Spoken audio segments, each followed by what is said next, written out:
All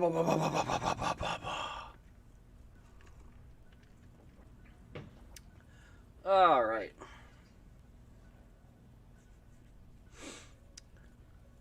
Hello, AJ Gaming. You're the first one in here. How's that feel? Customization. Did I put a thumbnail in here yet? Thumbnail. Do I have a thumbnail? What should I put as a thumbnail? Gotta have something out there, right? Something cool. Let's go to pictures. Do I have a screenshot that looks good? That's a capture. Oh, there's nothing in that folder. We'll leave it where it is. We'll be fine. We'll be fine. Hey, Universe is in here. Welcome in. Everything look good or sound good? I'm testing some equipment out, so I recently got everything set back up. Took a little bit of finagling, but hopefully I think everything's good to go. What was I? Oh yeah, headset. Need to put my headset on. Allows me to hear things correctly, but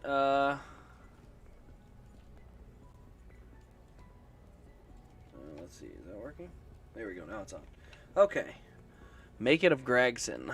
I'm not sure what that means. What did he do? Did he do something? Did he Twitter something that I didn't know about? I don't think he did. I guess we'll find out. Yeah, I don't see anything on Twitter for it, so you'll have to let me know what that was. Let's see. Hey, what did I think of the Xfinity Series race today? Racing was solid. Just wish Hemrick and Noah would have pulled out sooner and tried to win it. Yeah, Austin, I did not like the racing. I thought the very concept of Atlanta becoming a one-lane speedway is just not good for racing. Oh, the thumbnail is just Gregson. Okay, gotcha. Make it of Gregson. Yeah, I can do that. Let's see here. Let me go back to edit. I'm learning some of this stuff for the first time. I've never done it before, so we're going to edit, upload a thumbnail. We're going to pick a Gregson car. Actually, let's pick a race car. Like let's see, phone photo. Ooh, do I have any fun phone photos I could use? A snowmobile. I have a lot of snowmobile ones. I got a Brett Moffitt truck in here. Where is that Noah Gregson? We'll use my 2018 Noah Gregson. Oh, it's too big. Photo's too big, dude. Dang it. How about a small photo? Oh, it works. I'm totally using this one. I found one. I got one to use now. All right, let's see here. Yeah, everything looks good. Sounds good. Oh, well, that's good. Let's see. I'm gonna go into a solo. I don't want to force somebody else to endure a distracted version of the game. But yeah, let's see what the thumbnail is now. Actually, I can look on my phone probably, right? What's all this? Oh, there we go. There we go.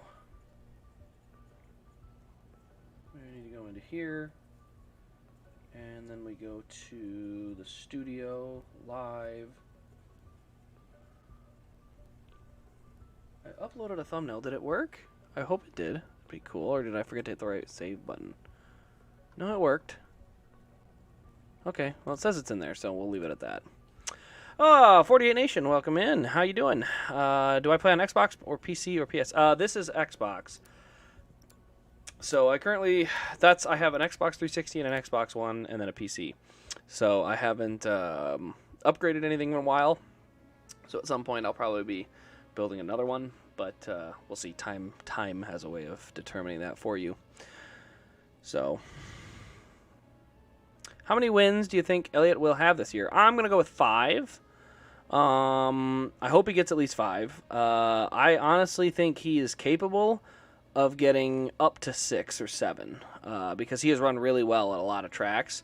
The question's just going to come down to, can he get it to, can he keep the car underneath him and execute well enough to go win? Because the 2 races he's won have been really well executed, but then there's other races where they're just not executed at all. So let's go with the Cav. Yeah, we'll do that one. Let's see here. Is this Call of Duty? Yes, it is. This is the Cold War Zombies game, so it's a little easier for me because I can basically not have to focus a lot. It's more fun that way. So that's the only reason I picked this one is I don't have to focus. You know, like a racing game, you have to watch what you're driving. Strike team is on the So ground in the with OC. having to drive, This it's is like Dr. it's a Strauss. little harder Essence to conversion modules are prepped for it's a deployment. little harder to play a game and Affirmative. Strike read team, chats and get to stuff the where, ECM drop zone. You know, this game I can literally shoot these guys from this far away. Oh, come on, there we go. And I don't have to worry about it for the rest of the time. So, well, let's see here. Thinking about 6, but I don't know. Yeah, I think that's probably close. Let's see. Yep, thumbnail looks good. I got Vanguard. I'm sorry. Vanguard's terrible. I shouldn't say that. I've actually never played Vanguard. It's not that I'm not interested. It's just I always give it a couple weeks to see if people are really enjoying it or not before I go put money towards it. And Vanguard did not pass the test. A lot of people did not like that game. So, I mean, I'm not opposed to it. I actually think the zombies, they sounded like they made some improvements, but not enough that I was willing to go put, money towards it. So, let's see here. Got your leg cast off. Well, that's good. I'm guessing you're finally able to get some itches, or scratch some itches that were probably a little annoying for the last month, or the last few months. Depending on how long you had it on, I guess. I don't even know how long you had them. Let's see. Poking all these crystals. Let's see here. There we go. Yeah, no, I think I don't think Vanguard is necessarily a bad game. It depends on what you're interested in. Like, what do you want out of your games? There's one. There's always one more. Where are you hiding? Oh, maybe not. But anyway, guys, what did you guys think of the? This is not Fortnite. No, I will never touch that cursed game. It's too buildy for me. I just want to shoot zombies while they're walking around, and that's it. Uh-oh. No, better go clean this house. Oh, there you are.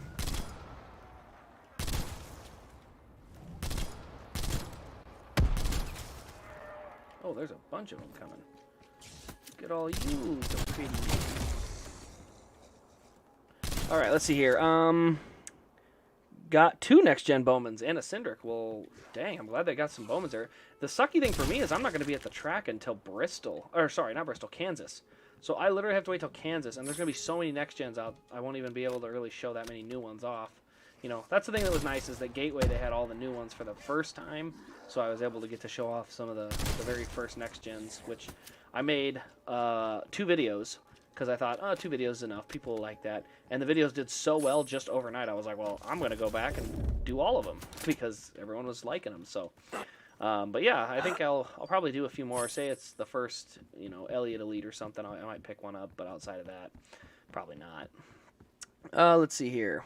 But yeah, anyway, what I was going to ask is, what did everyone else think of the Atlanta race? I was very disappointed in what Atlanta looks like it's going to be in the future, because it basically is a single groove drafting track, because it's too small to get big runs and big pack energy moving, and it's too narrow to get really wide racing.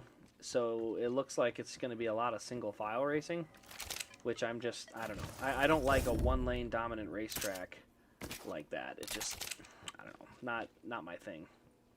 So, I mean, I hope I'm wrong. It's not like I'm sitting here praying for bad racetracks. I want the tracks to put on good racing, but I'm going to be realistic. I'm not going to sit there and act like I think that it's going to be top-notch racing when, all signs don't point that way.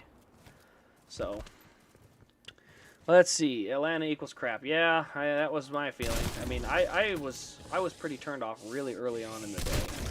I was like, this is not a good Atlanta look, because I mean, I could see early on it was very single file. You could, if a single car didn't have help, he couldn't make a run. And I'm not a huge fan of plate tracks either. Like, I get why people used to like them, but handling used to matter at those tracks. Now that it doesn't matter, the cars have so much downforce, it really isn't important like it used to be. And I don't think that's good for racing when you have, every car having to rely on someone else for a push. There's nothing that says that a good guy, if you could be the best racer at Daytona and never win a race there because you didn't have a push, And that's why I hated the 550 package. Every restart, if you didn't have a good push, you had a bad restart. And I thought that was dumb. I think if you're the leader of the race and you have a good restart, you should get the lead. myself of that one. And I don't know. To me, it's like I think they're trying Even too hard to demons get need a cars brain. to be very gimmicky and close together, and it's gonna hurt in the long run. So let me read a couple more here, quick. Also heard Byron, Joey, and Kyle came out. Oh yeah, for the next gens. I went to add a wire. Oh, I want to add wires. Oh, hoses. Okay, gotcha. Into the Elliott Phoenix, but I'm nervous. Don't be too nervous. So if it's an elite, the first thing you got to do is know how to take the splitter piece, the plastic one, off, and then unscrew it. Because once you unscrew it from the base, everything gets easier from there. The other thing that's big is knowing you're never going to want to put glue on paint.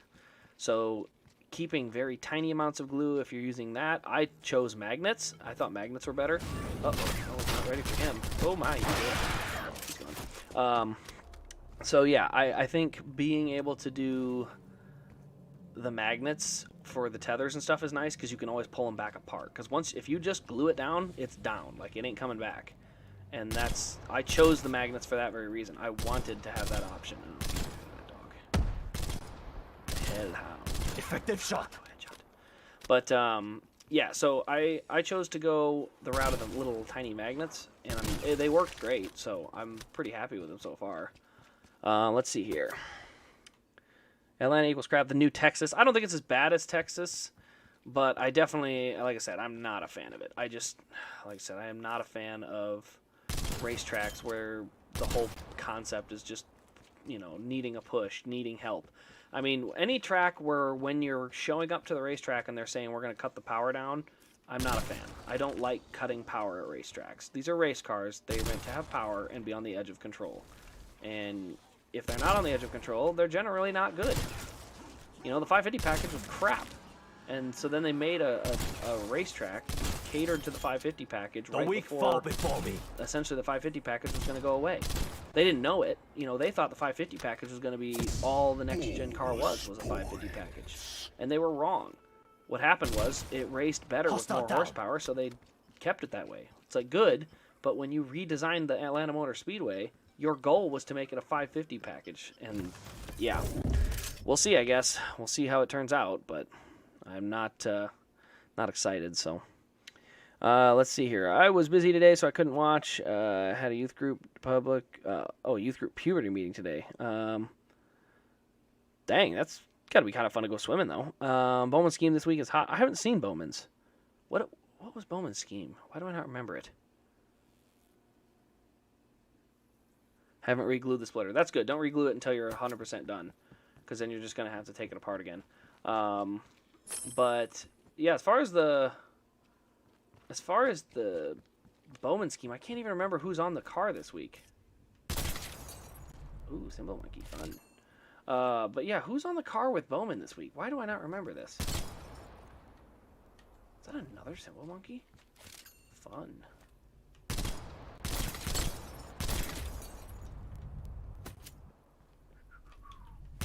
Alright, let's see here.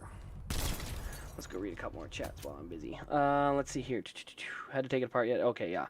So you haven't taken it apart and re-glued it yet. Did you find one to donor your tethers and stuff off of? Because I didn't donor just the tethers. I actually donored the whole chassis. So the DIN is technically wrong. I'm perfectly okay with that, so that's not really an issue. But yeah, that would be the only other thing, is that your chassis essentially will be incorrect. Oh, snap. I opened that way too early. Nope, we're going to go back.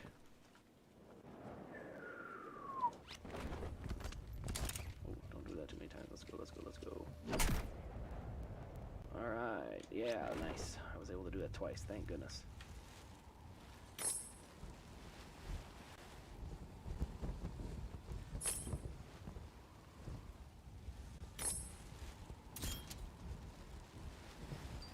How did I miss that? Bummer. Well, I guess I missed that. Oh, snap.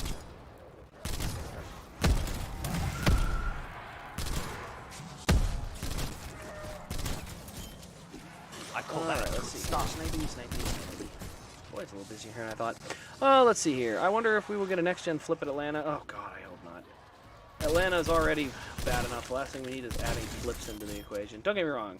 Sometimes a flip can be kind of fun, but there's other times where you're just like, let's keep the cars on the ground for the safety of everyone.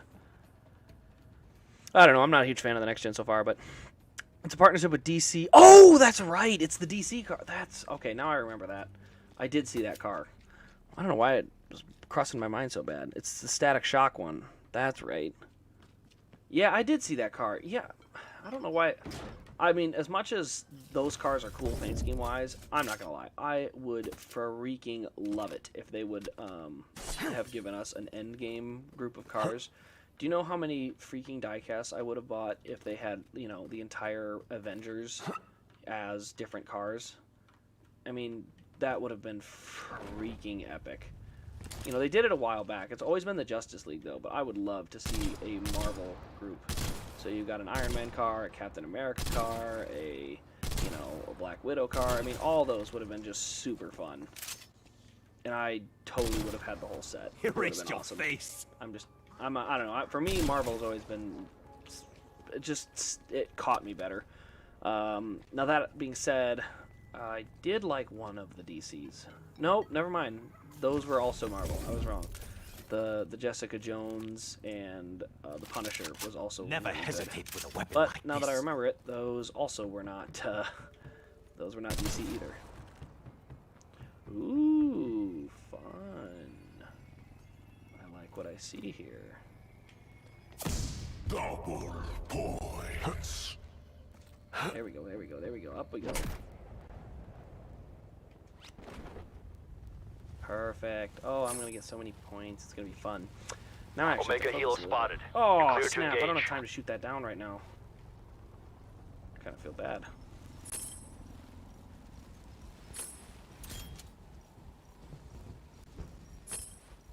Three, two, one. Snagged it. Oh, man.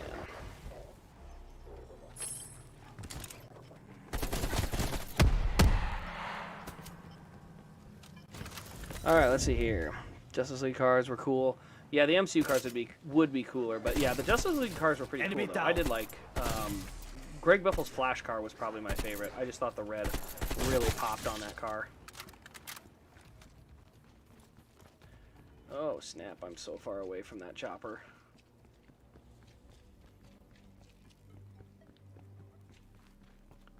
Oh, what am I gonna do? I'm so far away from the thing. Is it flying out of bounds? It's flying out of bounds. Oh, shoot. That's too bad. I flew over it while I was trying to land. Bummer. Oh well.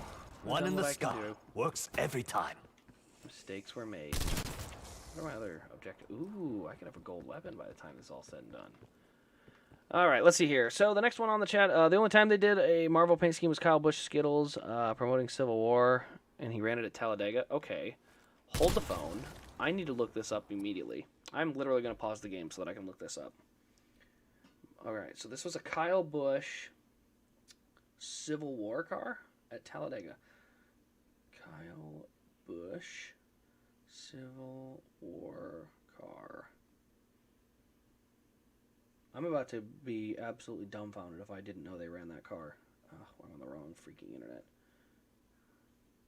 Get me on the good router. Put me on the good router. Let's see here.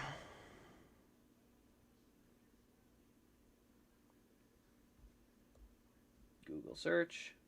No internet. Come on. Wait, really? Oh. I'm not going to lie. I didn't think I was going to hate the paint scheme as much as I do. I mean, I know they didn't make a diecast of it, but wow, that is an ugly car. I mean, that thing is just not a good-looking race car. I don't know what else to tell you. It was green and red. Like, and it didn't really mesh with the actual promotion. Like, honestly, that's where I like the Jimmy Johnson Superman and the other Justice League cars. They at least fully commit. Like, the whole paint scheme, color-wise, is about those sponsors or those, characters. Like, they don't all of a sudden have there's one. They don't suddenly have, like I said, like, that one was a Skittles car with just 2 characters on Drop it. the pew. And Stand by for more. I was not as... I got to take a look at it. That was not a very good paint scheme. So I don't really have to explain too much further than that. But yeah, it was pretty lackluster, unfortunately.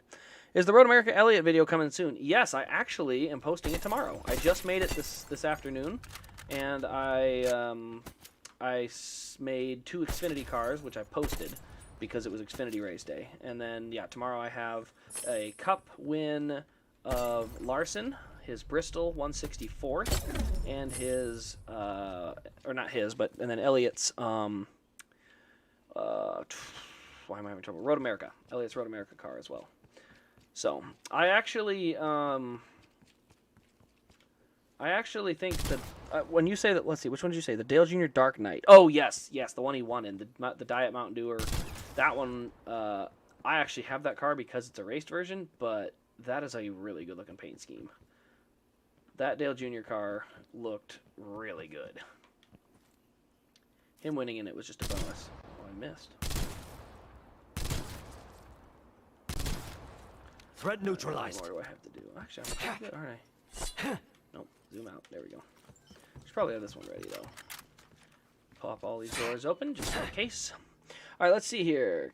Can you play Xbox? I mean, I usually don't play them on stream, so I have no problem playing games with people outside of streams, but streams can get kind of complicated because obviously I'm trying to stay focused on 2 things already, and adding a third is not going to make that easier. So, yeah, I have no, like, if you want to play this game, say, you know, tomorrow after the race, well, if I'm not streaming, I'm all for it. Like, that's not a problem. So, as long as you're interested in that, yeah. I don't know. You have to just send a message through Instagram or something with your gamer tag, and I can search you up. Let's see here. Need to order some 164s. Which 164s you looking at? Oh, hello. Not prepared for that. Because I actually am currently... Wow, I am terrible. Demon down. What is this? I've never seen... Huh. Oh, geez. But the 164s, I actually have been doing really good on the wins. I've gotten just about every raced version that's come out. The Jeff Gordon 2000 Richmond car is out, so I actually just recently picked that one up. And so I have a couple of those on the website. That obviously is going to be a video as well to post, and I don't know when. Whenever it's... Ooh, I do not have a grappling gun. Interesting. So, yeah, I will be... I do have a couple of 164 wins to show off, too.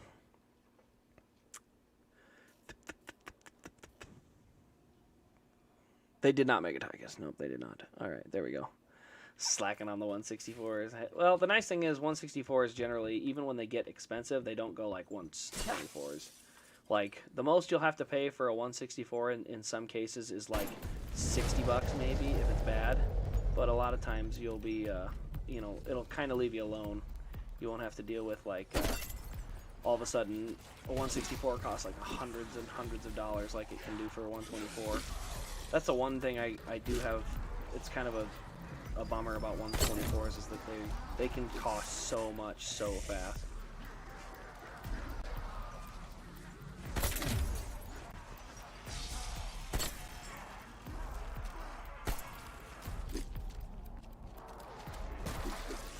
Over the river and through the woods to grandmother's house we go. Alright, shoot that one. Oh, I'm done. Neat. Do I go with a gold or blue? No, we go with a gold every time. Alright, what else do I got? I got 2 chests. I'll get to work on those. And I need to go up in the mountains, they say. Alright, let's see here. So how many wins, championships, do you think Elliott will have in his career? I think 66 wins and 4 to 5 championships. That is a high bar. I do think he will get between 2 and 5 championships. I think he is... I think he's shown that he can adapt to new cars and different horsepower packages. It doesn't seem to matter what changes they throw, he can become a winner. And I know a lot of people will look at the championship thing like, you know, like it's not as big a deal. To be fair, he has only made 2 Final Fours, but in his defense, he's made both of them in the last 2 seasons. And he's always been in the Elite 8, or whatever you want to call it, the round 8. He's always fighting right alongside for that champion to get into the Final Four, so... You know, the fact that he was so good at such a young age makes me think he's got a lot of potential to hang around and stay that good. So yeah, I don't know about the win total though, because he's never had more than 5 wins in a season, and it's not like he's not good. It's like he just can't get the wins easily. Like every win he gets has to be a freaking fight.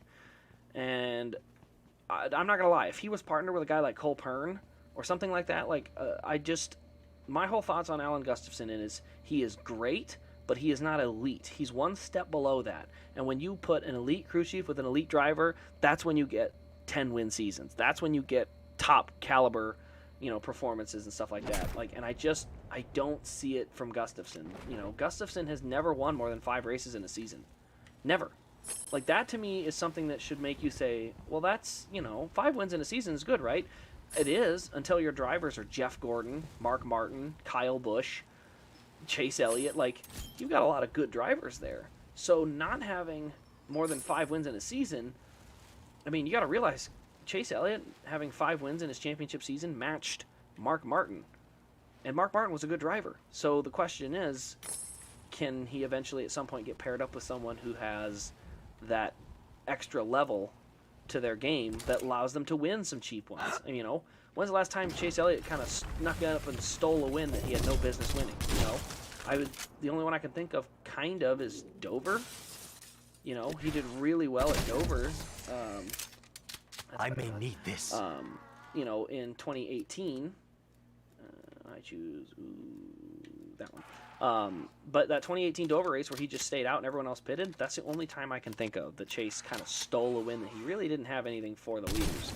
So that would be my personal thought. So anyway, yeah, he is only 26. He's got lots of time left. So I mean, I'm a Chase fan. I obviously hope that that's what happens, but I'm also going to be realistic and go with, this many years in, he doesn't have a 10-win season like Larson, and these cars sure don't look very dominant.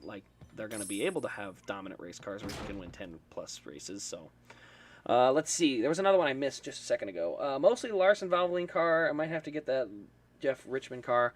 I'll have both those posted here. So if you're looking at, I have the Larson Valvoline Nashville and the Bristol win. The Bristol win is weird. The door number on the left side is really high up, and it's on all of them too. But between the Bristol and the Nashville, both of them look good in their own right. Way more race detail on Bristol, playoff banner on Bristol, but the Nashville is the numbers are just more evenly spaced. Let's see, who else was there? Thoughts on qualifying being rained out? I don't really have thoughts. I mean, it got rained out. I'm glad Elliott starts in the pole. That's kind of a nice change. I meant to do that. It's a nice change of, I don't want to say change of pace, but it's nice to know he'll start up front, won't get caught up in an early accident or something. He was just stuck. So yeah, I'm kind of happy he's starting from the pole there. Should I get Air Jordan 3's Retro Racer Blue? I have no idea. I have one pair of Jordans, and they weren't they're not your typical Jordans. My Jordans are actual, they're my court shoes for going out and playing basketball. So I know they always say you don't wear Jordans playing basketball. It's that's fine, but these were they were at a cheap Nike outlet, and they were pretty cheap for for Jordans, and they were actually really good. They're really comfy. They have an inner layer that kind of straps tight to your ankle, and then the other layer that's tied to the shoe, and they're really good court shoes. I've had them for almost 10 years now. So obviously you can tell I don't play a ton, but they fit the best. So yes, I'm breaking all the rules of Jordan culture. At least I know the rules. That's got to count for something. I mean, school only allows blue, gray, white, and black. Oh, that's right. You had to be school colors. Oh, I loved that rule. It was so nice to have to follow some other things rules for what you were allowed to have for shoes. I don't know. I don't know shoes well enough, honestly, to give you a good answer. Sorry, man. He sucks at this game. You've insulted my abilities to play a game. My soul is crushed. All right, let's see here. As much as I love Gustafson and Cliff could switch, honestly, I don't even know if it's necessarily Cliff, because it's not like Kyle Larson's out there running circles around everybody right now. I think the biggest thing is like having someone who's willing to put Chase in an uncomfortable position. You know, like staying out at Nashville, people are like, well, Gustafson made the right call, and it's like, well, gosh, I sure hope so. It was the easiest call in the world. A lot of work. You know, like that was not a hard call to make to stay out at the end of Nashville. So,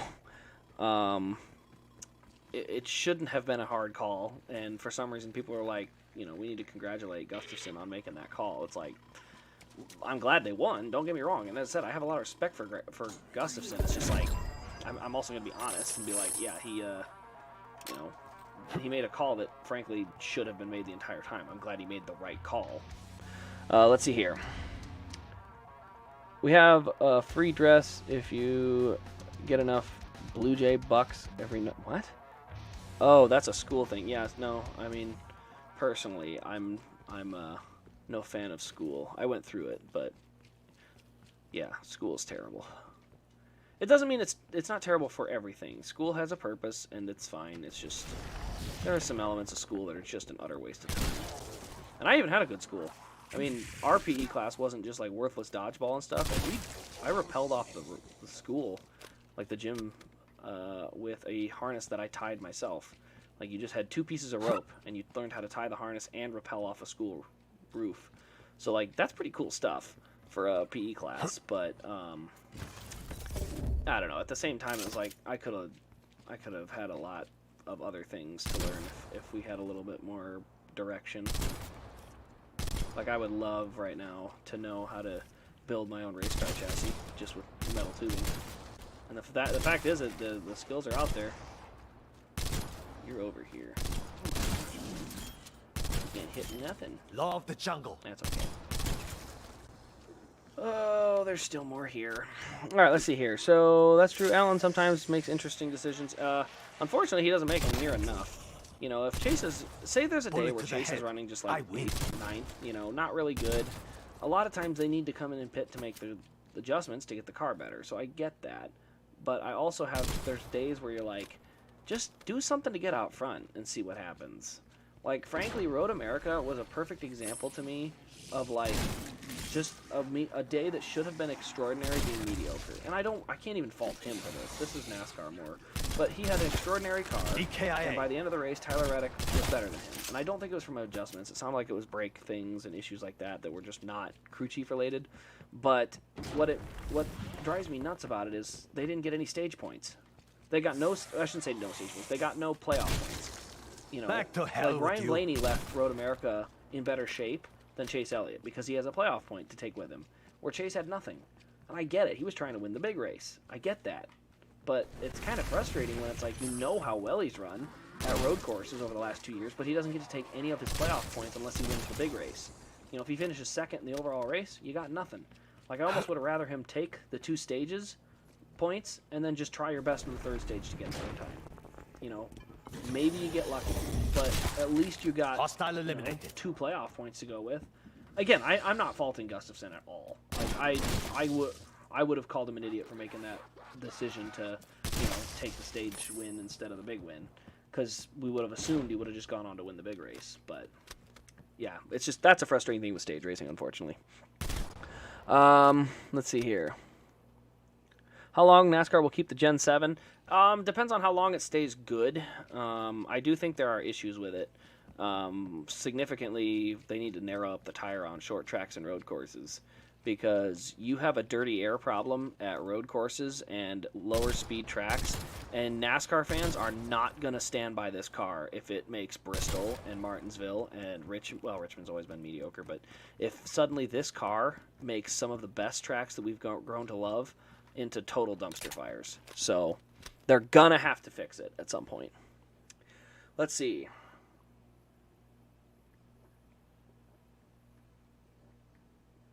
Some good ice water.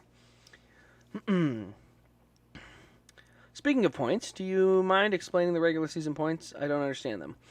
So the regular season points, basically, that just, at this point, is how you get into the playoffs. So here's how the regular season points work. If you're Chase Elliott and you win the regular season title, you get 15 bonus points. Second place gets 10, Third place gets, I think, 9, 8, 7, 6, 5, 4, 3, 2, like all the way down the list. So getting first place in the regular season points is actually really helpful in the playoffs. That's 15 playoff points. The problem that you run into is, especially right now with this new car, there's a lot more parity than there used to be, which means you are at a much bigger risk of getting knocked out just by having a few bad races in a row, where, you know, say Chase had a bad race at Darlington like last year. Well, then Richmond, as long as he did what he does at Richmond, did fine, and then Bristol did fine, you're going to move on. You just had to run mediocre to get through round one if you had some playoff points. Well, now everybody's so close, you could have a good round, and as long as, if you get knocked out of one race at a bad time, you could find yourself out even as the point leader going in. And that, I'm not going to lie, I don't think the playoff format's going to do this car a lot of favors. I'm very worried about that. I think the playoffs are going to get, I think we're going to have a lot of good cars out early, and I don't like that idea. I want the best car to win the championship. That's why I cheered for Larson last year. I cheered for Chase because I'm a Chase fan. But after that, because Harvick was gone, I really didn't have a favorite, because Harvick should have won that title by a country mile. So I always root for whoever should win the championship. And being Harvick was out the Chase year, I really didn't care. So obviously I was willing to, you know, let my biases take over. But yeah, like, I've cheered for Kyle Busch in 2018 and 2019. I cheered for Martin Truex in 2017. Let's see, 2020, or let's see, 2019, 18, 17, 16. Who did I cheer for in 2016? Oh, Edwards. Yeah, I was cheering for Edwards in 2016. Unfortunately, he did not get it done, obviously. In 2016, it was actually not Edwards who should have been the champion that year. I cheered for him strictly based on the fact that, like, Carl Edwards deserved a championship. Like, it's not even funny how unlucky he has been in regards to championships.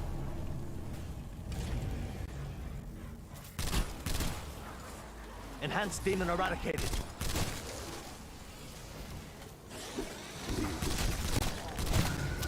They're gone.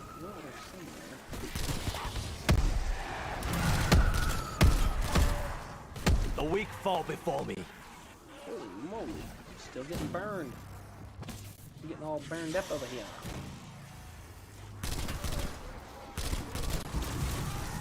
There we go. Boy, that was a struggle. Dropped a few. Stand by for more. There we go. Alright, let's see here. So, I wish NASCAR would allow the teams to build Gen 7 cars. I get why they don't. I just wish they would do a better job of, like, giving them a chance to upgrade them. Full power. Purple AKU, I'm taking that. Time to write my name in sure blood. What's that on here? No, I need to apply a blueprint. Let's see here. So next one on the list. Speaking of, oh yeah, we did the regular season points. Actually, no, let me, oh yeah, Chase has a 30-some point lead over Blaney. So Blaney's now second in points. So there's a chance Blaney could make it in on that. If he, for some reason, doesn't get a win, and there's too many winners, like, Blaney could win the regular season title and be winless and still end up with, in the championship. Boy, what do we got up here? Fun stuff. All right, let's see. Thanks for explaining all. I knew it was about the top 10s, 15, added to the 2,000 total stages on top of the 10-1. Yeah, basically that's all it is a 10-1 going backwards. But the only other thing about regular season points is I think the regular season championships should be taken into the record book. I think we should really respect regular season point title winners. Like, that should be considered a major, major accomplishment. Like, I know they give them a trophy and all, but that should be in the record book somewhere, like most regular season championships. And someday we'll actually look at those and say they matter. Like, I think Final Four appearances should matter almost more than championships. Because championship races can go so many different directions that just being there is more of a sign of how good you are than actually how many of them you won. Because Kevin Harvick and Kyle Busch have been to like 6 of them. Chase Elliott has been to 2 of them and won 1 of them. So even though he has just as many championships as Kevin Harvick, we all know Harvick so far has a better resume. And it's not close. Oh, I should probably get that.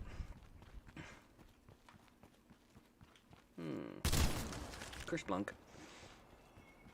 It should be on the Hall of Fame plaque. I think Final Four appearances should be a Hall of Fame type stat. That, you know, kind of like an all-pro type thing and stuff like that. Oh, I have a dog spawn in front of me. Here I am trying to drink my water. Let's see. Just finished Kyle Larson model kit. Ooh, cool. Send a picture of it or share it somehow. I want to see it. Send it through Instagram or Facebook. I'll post it on the YouTube page. I want to see how it turned out. What the hell was JGR thinking when they swapped tire changer stuff? I don't think it's a bad move. I mean, people think like Christopher Bell's getting screwed here. I don't think people realize how bad Christopher Bell's pit crew's been this year. Like, at the end of the day, you're essentially saying maybe if we swap two bad guys around, and I'm not saying it's those guys' fault specifically, but just more like maybe just switching the teams will help, like, both teams. Like, maybe both teams will benefit, and it'll just be a net positivity for everyone.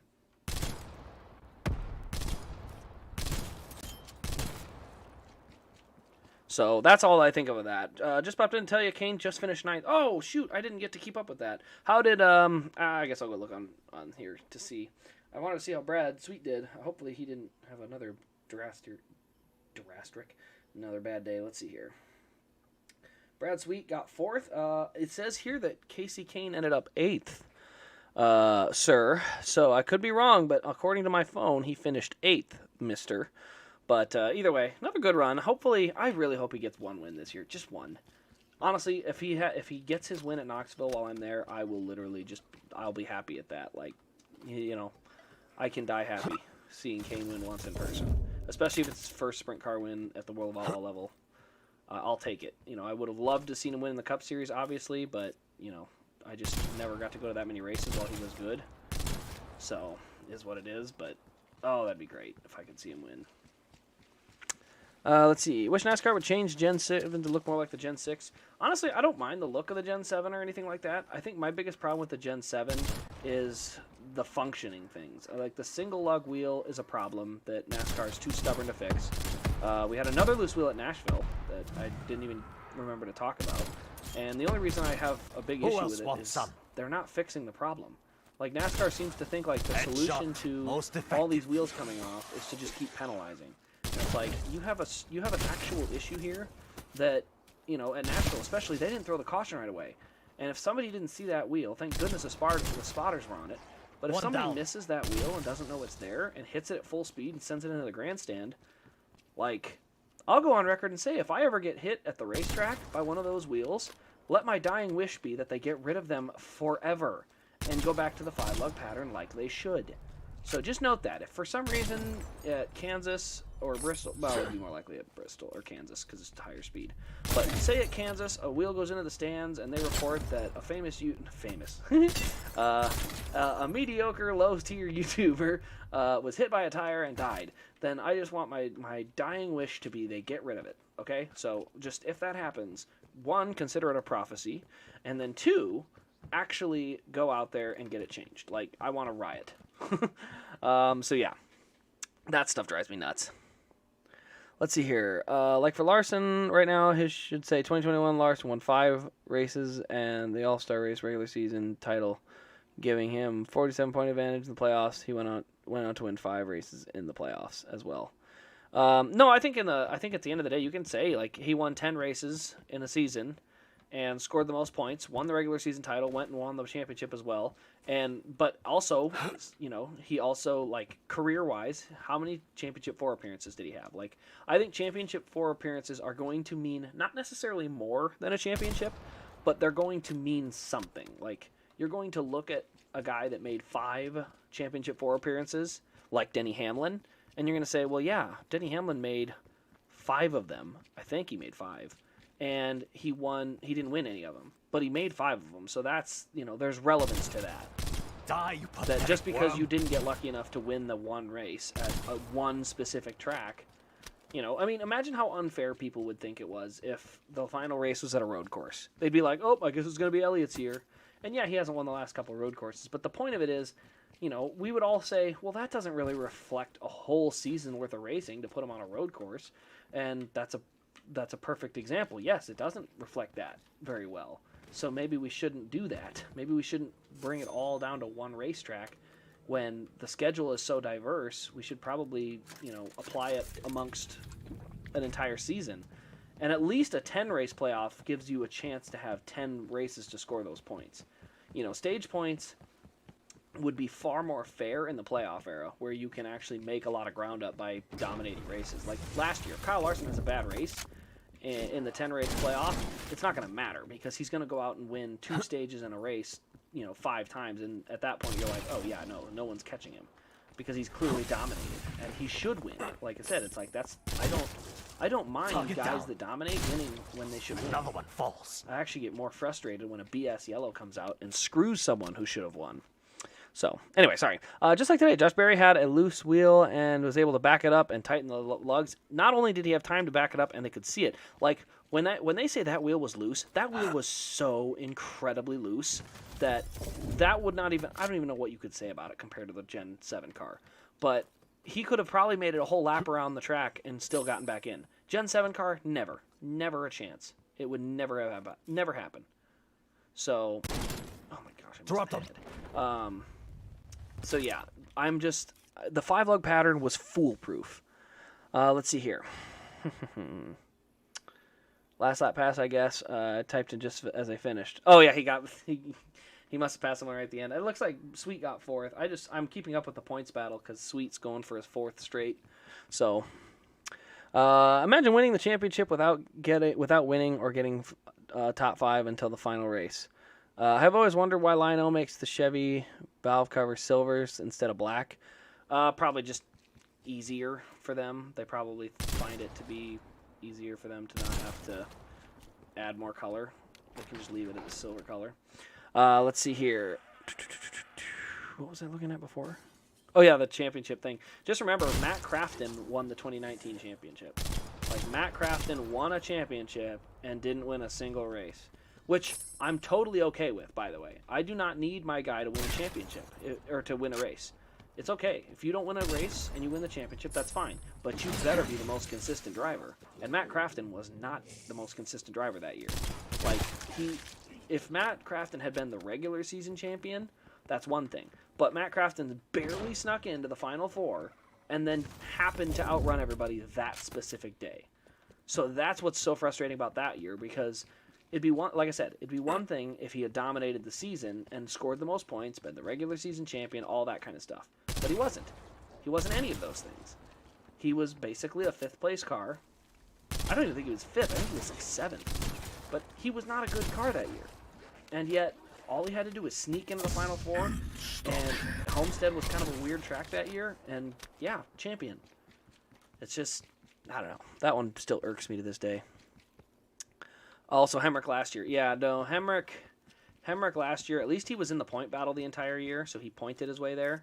But honestly, here's the thing that I think people don't give Austin Cindric enough credit for how he handled that post-race. Like, Austin Cindric drove a better race, drove a more complete race, was a better driver last year, and basically Daniel Hemrick used him up coming out of the corner, just drove right into the side of him. And, I mean, that's essentially, I don't want to say a dump and run, but let's be honest. If it was good, clean, fair racing, Austin Cindric wins that championship. But because Austin Cindric won the championship the year before, and he's not super popular, nobody's going to talk about the fact that Daniel Hemrick just straight up used him up to win a championship. And we don't blame him. We don't blame Daniel Hemrick for that.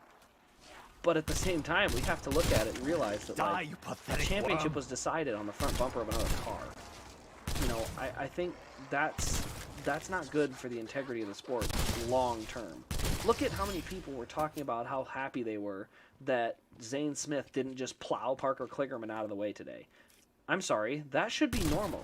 We don't need to normalize, if you're racing for the win, just destroy the car in front of you, like a ripe because papaya. That's what'll get you the win. Like, please don't normalize that. That is not good racing. That's actually really bad racing etiquette. Let's see here. I'm going to pause it again quick. Get some more water. Let's see here. So, there we go. Do you know which next-gen car at the haulers right now? By the way, going to Pocono and wanted to know beforehand which cars I want to look for. I know Briscoe's cars are out there. I know that I hear Bubba Wallace's Talladega car. It's not a next-gen car, but his Talladega win is in at least some version of it. I believe the Hendrick test cars are in, and that's the only ones I've seen so far. And as far as I know, they're all ARC as well. The truck race today was good. Yes, it was a great race. The trucks put on an excellent race, and it seemed like for the most part they didn't destroy each other too bad, which was kind of nice.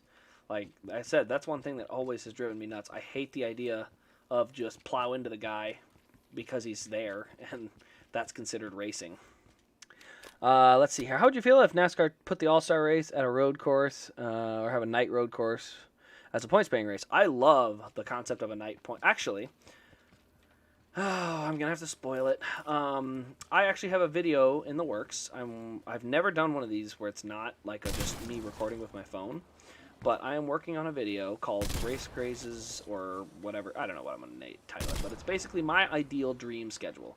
Like if I had the ultimate power to determine the schedule and how many races and the entire calendar, like what would I do? And I'll even give you guys a quick spoiler. My first race of the year would be the Daytona Road Course at night.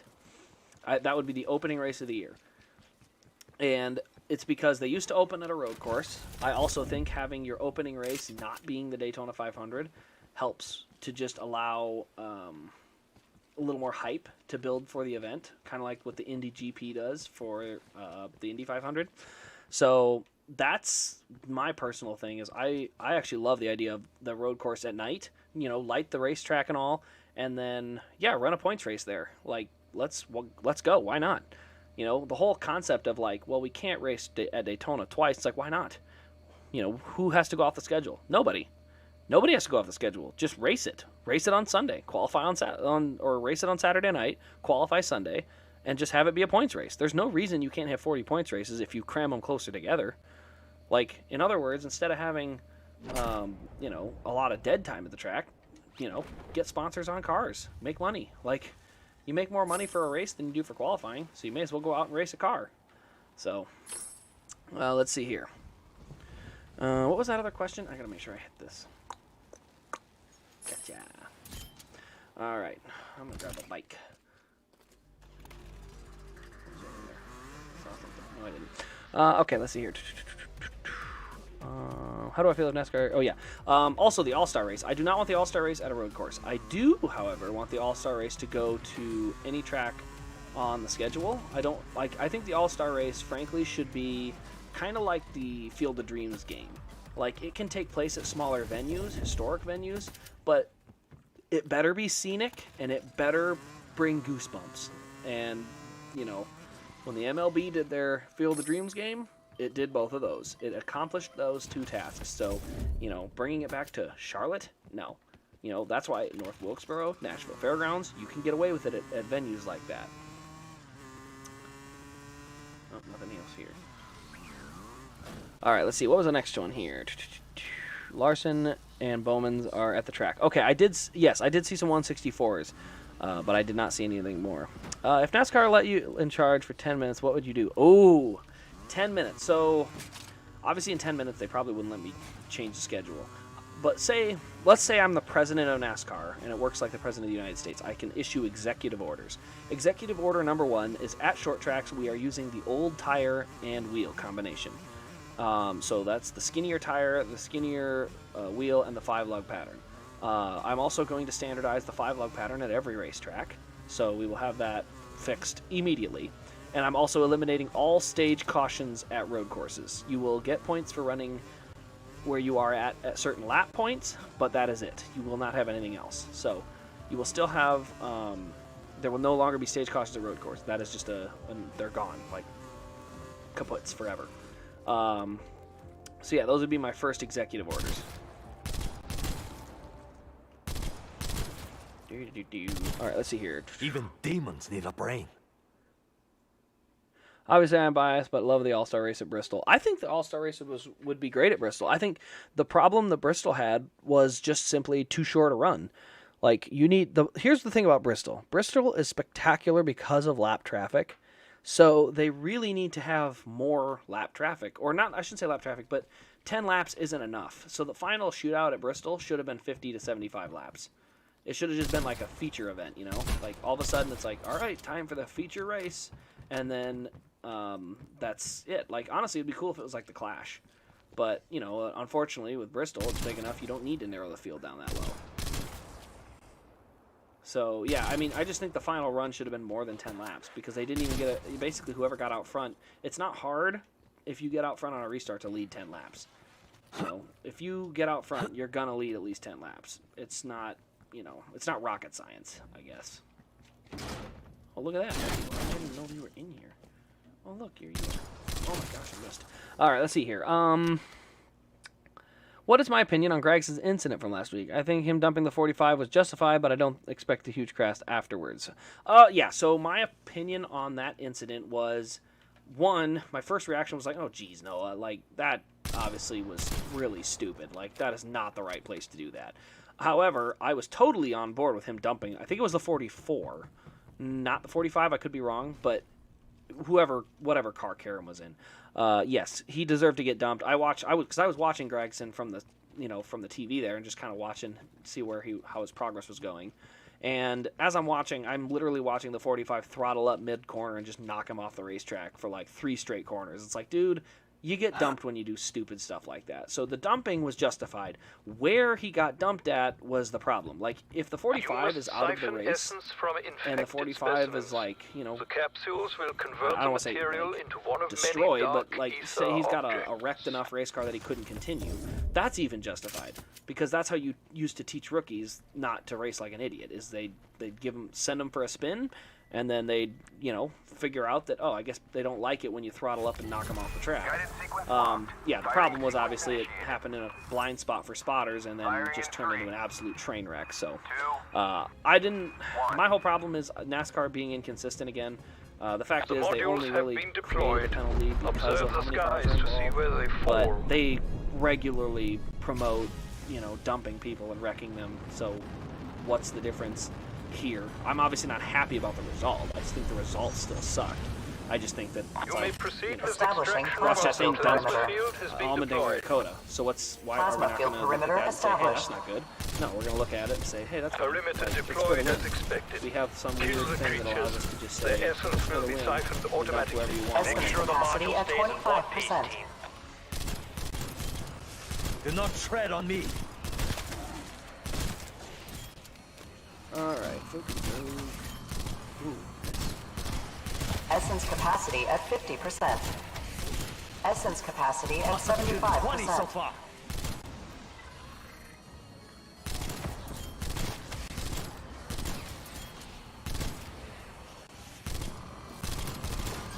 Essence capacity at maximum. Beginning conversion process. Conversion Alright, complete. got that one done. Alright, now I gotta do this one. Okay, so the game is drowning me out when there's dialogue. Interesting. Okay, good to know.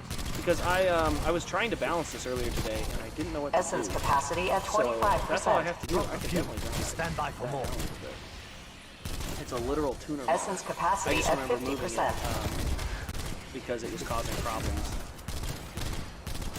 Essence capacity at 75%. So I will turn that down here in just a second, so that way it doesn't drown you guys, or it doesn't. Essence capacity at I maximum. am too much for that.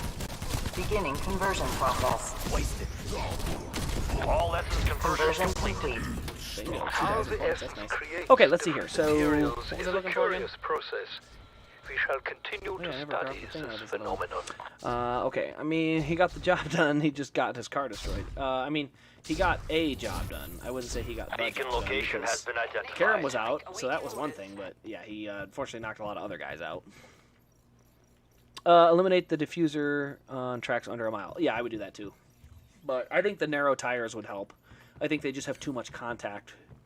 You know, there's just too much grip, too much center of the corner grip, and it's creating an issue.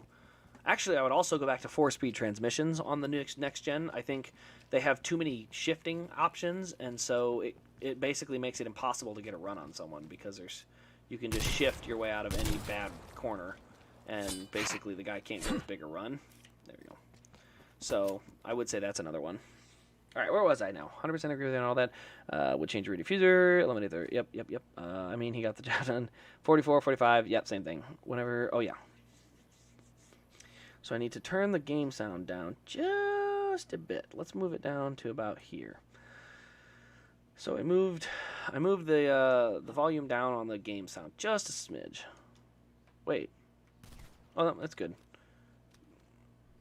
Maybe not. Maybe I need to move it up a little bit. Not sure why the dialogue is so picky.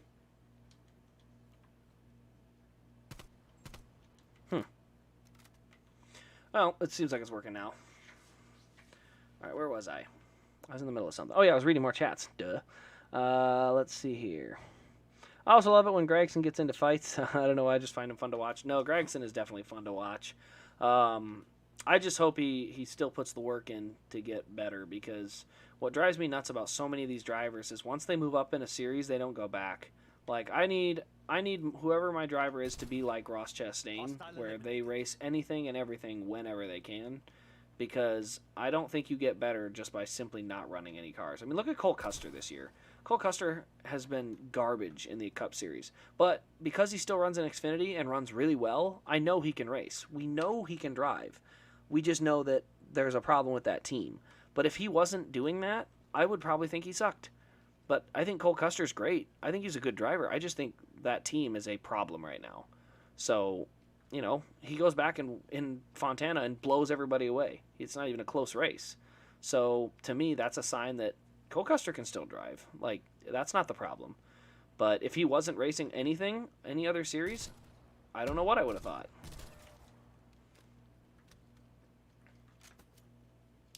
Oh yeah, I need to go get that perk. Free perk can. Alright, let's see here. Do I think Elliott will win any road courses? Yeah, he'll win one. He'll get one at some point. He's been really good at the first 3 so far. Just because he hasn't won any of them. You know, let's face it, Sonoma, he's one pit mistake from winning that race. He was clearly one of the best cars at Road America, and maybe wins that race if he doesn't make that mistake and let Reddick buy him. Because he was hanging on Reddick tight for the next bundle of laps. So I think he would have won, I shouldn't say won that race, but he was good enough to win that race as well. So he'll get one.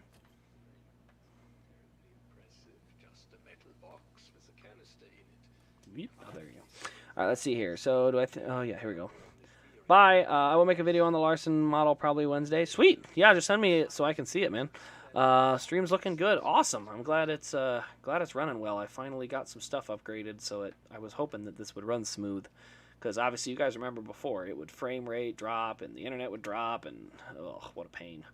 So glad it's working. There's 500 points up there that I can't get to. Oh well. We'll just move on to the next joint. All right, what was the next chat there? Do I think Kevin Harvick will win a racist this season? I don't think Kevin Harvick will win a racist this season, because racists aren't really prizes in NASCAR. We don't just give them out. They're just sort of things that exist, and we're not proud of them either. So we're not probably going to give Kevin any of them, even if he does win a race. We're not going to give him that as a prize. So no, he will not. But I do think Kevin Harvick has a good shot to win a race still. He's still plenty fast. The question just comes down to if he can get lucky enough to put it together. So if I had to bet on it, I'm actually going to bet on no, he doesn't win a race, at least until into the playoffs maybe. But I would not be shocked at all if he does. But I'm leaning towards no. Let's see here. I say hell with Watkins Glen and Charlotte Roval. Oh, he'll win. He will win. Okay, there you go. At first I was like, what? Why would you say that? Those are great racetracks. But if you're saying he will win them, yes, I agree that. That's actually pretty funny, honestly. I think Eric Jones can win a race this season. He's definitely capable of winning one. I just don't think he will. His consistency has been very bad. And my gosh, he can't close a race to save his life right now. He is constantly getting himself into stupid issues. I mean, good grief, look at Las Vegas. He should have been a top... That was a top 10 run that was just... He threw away on the front stretch. Did I just... Huh.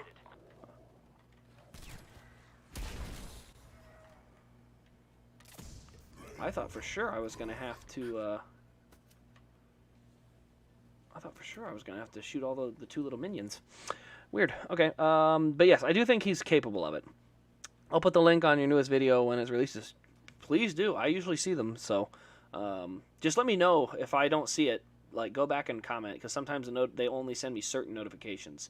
I have it turned on where they're supposed to show me every notification for any comment on my video, but sometimes it just doesn't. So if I don't see it, let me know, because I definitely don't want to miss it. Austin Dillon show is turning into Kim Kardashian, but NASCAR? Yeah, I was never excited for that, because Austin Dillon is boring. So why would I think that a reality show about him is any better? You know, frankly, NASCAR drivers are all boring. None of them do crazy stuff. So, you know, why would I jump all over thinking that, you know, it's going to be quality? It just, no. Warp it. All right, let's see here. As much as I hope Elliott wins tomorrow, I'm hoping Bubba wins. I wouldn't mind seeing Bubba win. He was good here in the spring. So I wouldn't be surprised if he wins the race tomorrow. Obviously, I'm going to cheer on Chase to win Atlanta's home track, but you know, whoever runs a good race, I'll cheer for as well. Like, somebody goes out there and runs a great race, I'll be happy to see him win. I just hope we don't see a big old pile up on the last lap. I hate seeing a bunch of crash cars and then a fluke winner. Like, I'm just not a fan of that.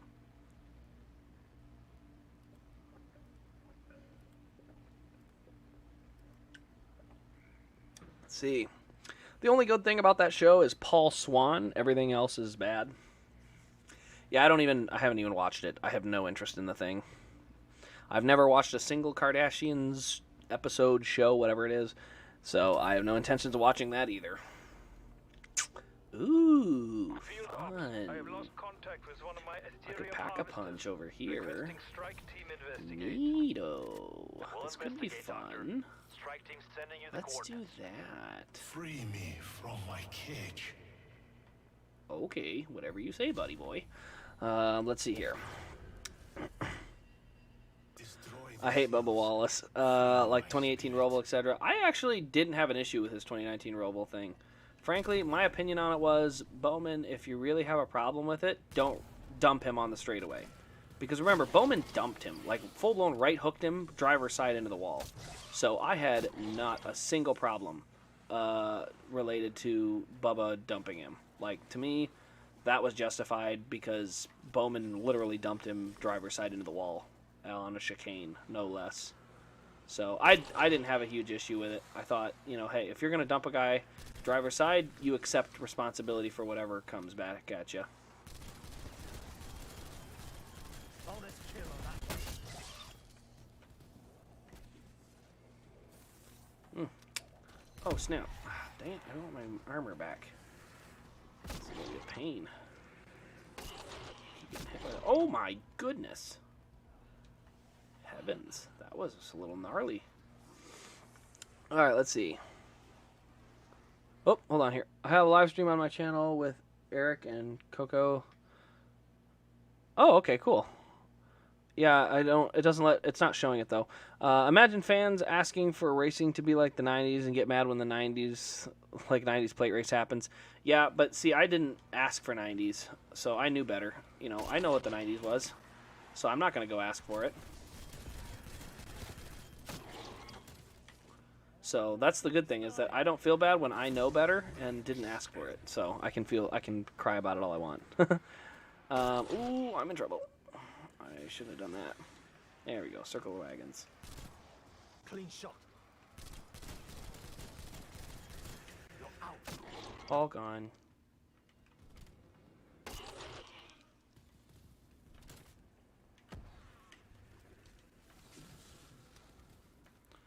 Oh my gosh, look at them all show up. I actually have to pay a little attention here. Let's see. I would have laughed if Bowman threw up on Wallace. I mean, who wouldn't have laughed? That's funny. Somebody splashing the water in your face and then you turn around and throwing up on him would be pretty funny. But yeah, like I said, I didn't have a problem with that. I thought, like, you know, I'm okay with drivers showing a little personality, especially after you've been right hooked into the wall. Like, you have every right to be mad. That's my opinion of it. I'm like, well, if you didn't want him to splash water in your face, don't intentionally wreck him on the straightaway. Seems like a fair proposition to me, you know. Be honored it was me.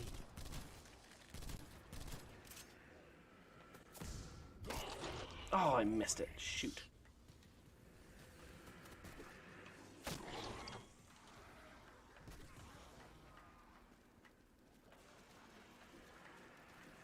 Yoicks. Alright, there we go. Turn it around. That bullet did a lot of work. Splat, like a ripe papaya.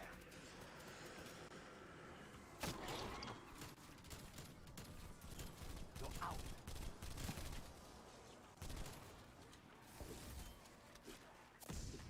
Stuck here.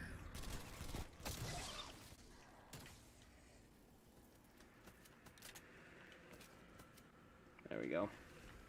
Well, there is more of them. Huh. I thought I was done. All right, let's see here. What did I mess up with? Stop motions. Okay, let's see here. What have I missed?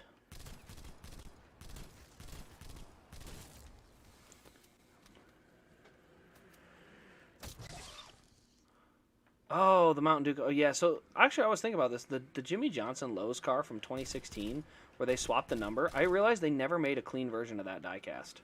They only had the. There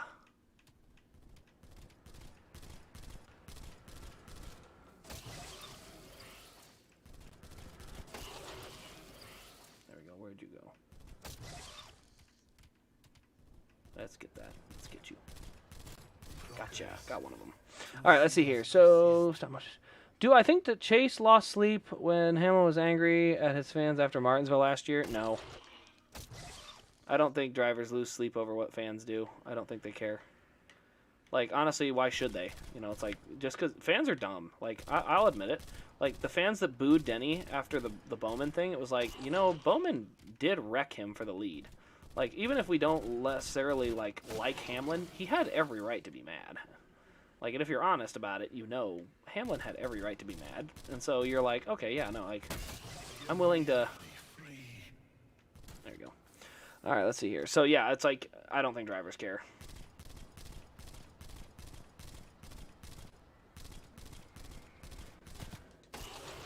Did I really not get that? Come back, y'all. Got it. Nice. Okay, now I can read some more chats. At last, I Ooh, am free. nice. I swear fealty. Okay, as let's see long here. as you are here. Is Elliott Dover win Elite for 220 a good deal? It's fair. I don't know if it's good. Actually, let me see. I was actually watching one on eBay because I like to keep track of kind of what things are going for. Obviously, I still have one. So one just sold on eBay tonight for 180 plus shipping. So probably about 200, maybe 195. No, it's probably 200 after tax. So if it's 220 shipped without, and that's like the total cost, it's fair. It's a fair number. If you still have to add shipping and tax on top, it's a little high. That'd be my opinion on it. I was actually at the Martinsville race last year. I was sitting right behind the guy who threw the water bottle at Hamlin's car. Yeah, that was dumb. They should never. Don't ever throw things on an active racetrack. I really wish. Let's see. Oh, with the yellow number. Yeah, no, I really wish that. I mean, they did make his championship car, like the one with the logo on the roof, with that, but they just never made the actual like regular old clean version. Ooh, this feels weird. Who else wants some? I'm not used to this many shots. So many shots. Ooh, I didn't hit him. I thought I kapooped him. Let's see here. I must have lost the chat I was on. Oh, there we go. It's sad I'm not looking forward. Is it sad that I'm not looking forward to the race tomorrow? No, not really. The only reason I'm looking forward to it is I'm going to stream throughout it. So I'm going to put the leaderboard up and basically stream through the race and just offer like small commentary. Unfortunately, it's Atlanta, so I'm not like I don't know how much I can even add. Like the places I want to do it are places like road courses when drivers might be making runs towards the front and you don't even know about it just because TV's too distracted with like one battle. Like that's where I was hoping it would come, like it would be more useful, but you know, I can't. Ooh, where'd you go? There we go. Erased your Let's see here. thoughts on the SRX race tonight? I thought it was good. I think Nashville Fairgrounds is a great racetrack. I think they need to obviously put, the facility in place to have the racetrack ready to host a Cup caliber event. But honestly, there's no reason a racetrack like that couldn't host the Truck Series. Like, a truck race could definitely happen there. And that's probably the ticket back, honestly. Like, the ticket back is go race a truck race at Nashville Fairgrounds and encourage all the Cup drivers or a bunch of Cup caliber guys to go race in it. Not just one. Like, you don't just want Kyle Busch going in there and blowing the field apart, but you want, Ross Chastain, Kyle Busch, Kyle Larson, Chase Elliott. Like, you want all of them at that racetrack. Like, that's how you promote that track better. Like, you want to sell it a truck race? Do it like that.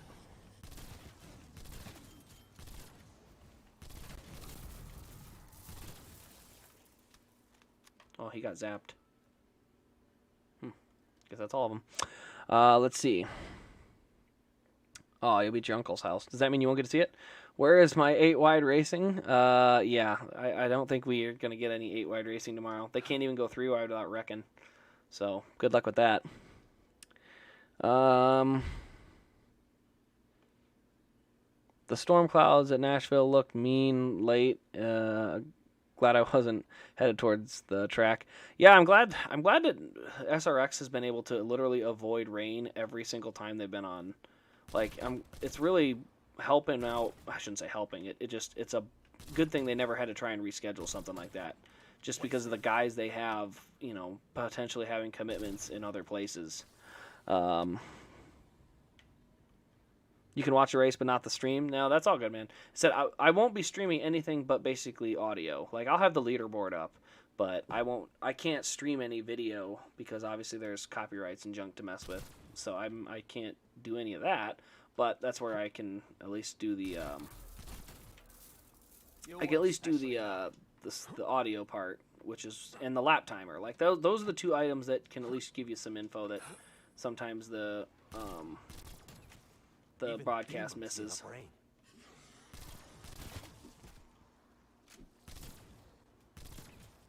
EKIA.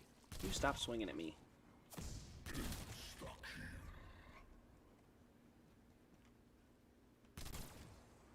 There you are.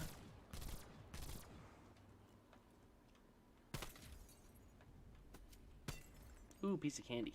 Ooh, piece of candy. Ooh, piece of candy. Do you know that reference? Let's see here. Hey, NASCAR Fan 04 is here. I might fake sick and stay home. Oh, depends on why. If it's for something that you don't really want to go to in the first place, then sure. But otherwise, always go hang out with family, especially if you like them. If you don't like them, well, that happens. That happens from time to time. Where'd that dude go? I saw him zap. He's zippity. Oh, there you are. Get rid of you. More armor, thank you. All right, well, I need to probably go back out here. Let's see, my picks: first Bowman, second Suarez, or third Elliott. Interesting. I would not peg Bowman. I have not seen him be that good on those types of racetracks. Like, there's nothing about Bowman that I would peg as a race-winning combination. Oh, he mad. He a mad boy. That guy was like Tony Stewart chasing down Joey Logano mad. Circly-dirkly. All right, let's see here. Not sure what the SRX would do. The race was rescheduled since CBS treats it more like a normal than... Yeah, it's. I don't think it would do well. Compared to last year, apart from Bubba Pollard, the local guys haven't been good. To be fair, the local guys are having to learn a whole new car. Just because you know a track really well doesn't necessarily mean you're going to know a whole new car well. So that has something to do with it, because like even Brian Brown racing at Knoxville last year, like he didn't do very well because he's not used to racing that stiff of a car. Like it's just that's not his forte. He runs sprint cars, so he's good at sprint car racing. But running a whole new car is probably harder than just running a new track, because the car still drives fairly similarly no matter what track it is. I call that a good start.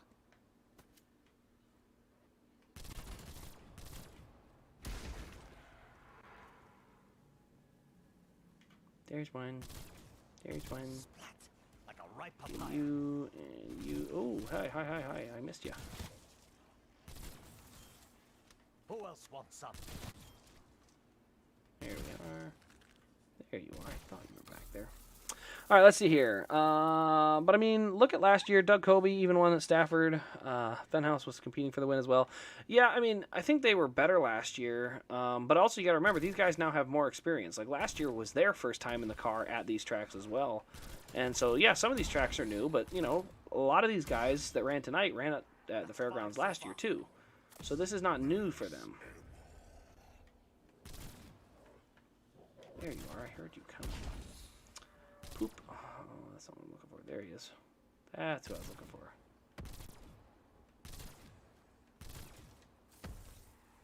Alright, do we zap them all? Oh, we got more to go. Dang. Alright, let's see here. Also, Newman is finally going to get a championship. Hey, that's fair.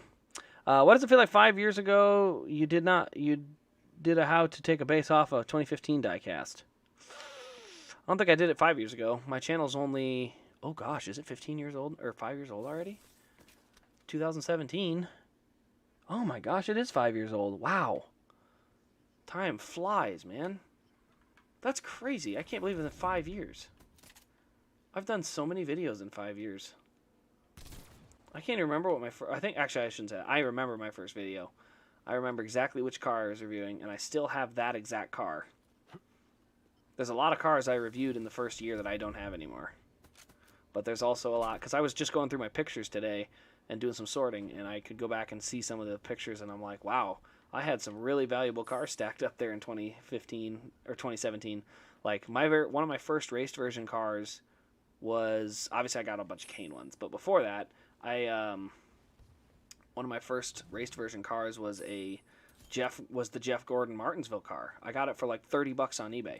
$30 was what that Martinsville car was going for at the time. That's crazy. That car was going for $30. Now it's like over $300. That's the craziest part. Oh wow, thanks. Gold weapon. I mean, I'd like it, but just can't justify that. Not when I have two of my like. Brother, get zapped. Enough out of you. My brother and friend. I call that a good start. I hear you back there, sneaking up on me and whatnot. Let's see. What was I doing? Oh yes, more chat. Watch Elliot and Blaney finish 1-2 at Sharon. I hope it's actually like Bill and Dave.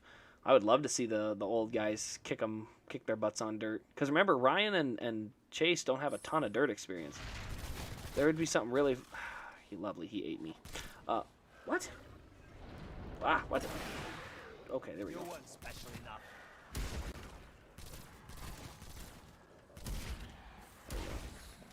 What a mess. Okay. I'm going to try and do a kickflip tomorrow and see if I can, since I've been off my skateboard for 6 weeks. Oh, that's how you broke your leg. It has to be. Skateboarders are nuts. I've learned how to go on it a couple times, but I've never like gotten comfortable enough to ride it. I actually really enjoyed riding the two-wheel scooter. I used to actually have a oval in my basement that I would run really quick laps around. So I never really learned how to jump scooters or any of that, but I can ride it one-handed. I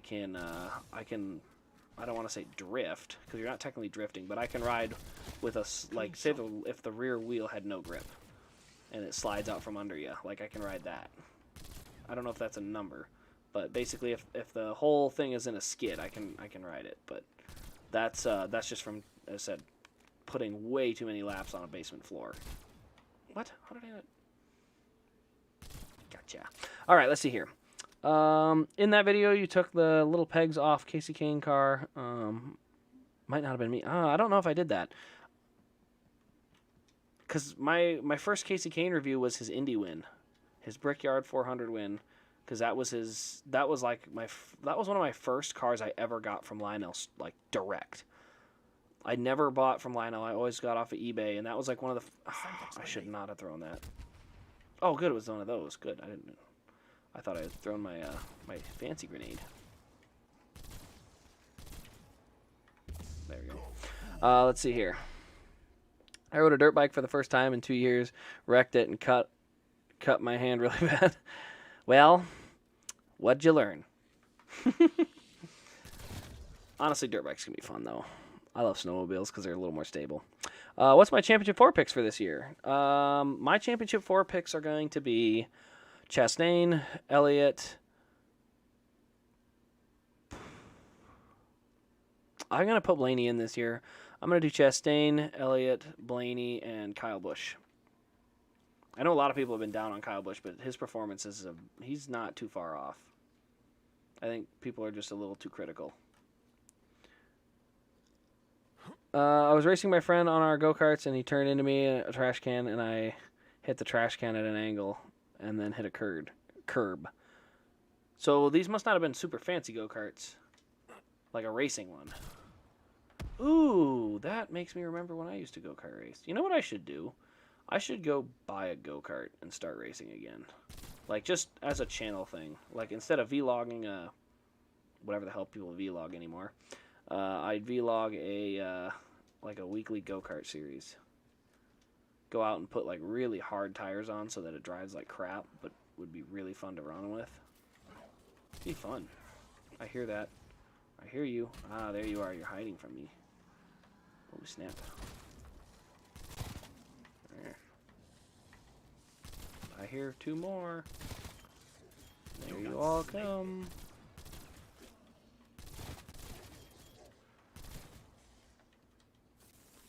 Okay. Oh, hello. Dude, I'm taking forever on these levels, but that's okay. We're just testing some streaming equipment, but it looks like it's good, so I'm excited. Tomorrow should be fun. I think it'll be more fun when we go to, like, Loudon. Stuff like that, but at least I have something to work with.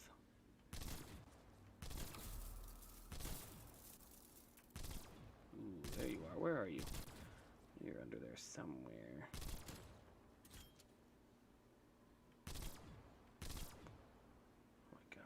Oh, I got some stick drift. That's okay.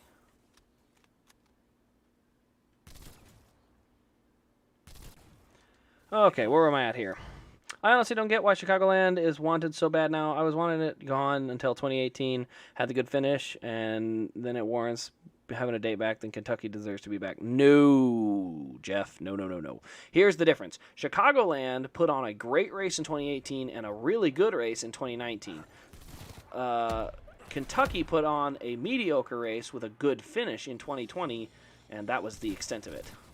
Like, the entire extent of it was one mediocre race with a decent finish. So Kentucky gets far less, I guess, grace from the fans, where obviously people are giving Chicagoland a lot more grace.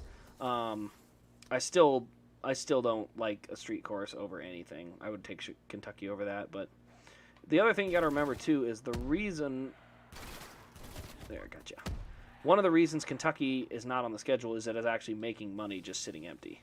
Like, if they weren't making so much money just leaving it empty, it might be more tempting. How many cautions do you think we'll have tomorrow? I have no idea. I literally can't even. I don't know. There could be like 5 and a bunch of them being or 2 of them being stage cautions. There could be 100. I don't know. The cars have so much downforce, but I'm trying to think of how many wrecks we had last year. Or in the spring. Because I think the race will just be essentially an extended version of the spring with maybe a little less grip.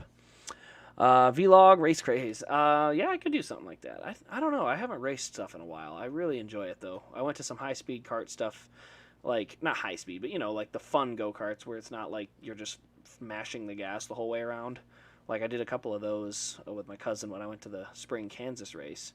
And that was really fun because the spring Kansas race, those karts had okay speed, but they had such skinny little tires that it actually made them pretty fun to drive. Because the one thing I can't stand is when they have, like, too much grip in them and you can just floor it all the way around. Like, I want a challenge. Enhanced demon eradicated. Problem is, there are so many bad drivers that get to race those karts.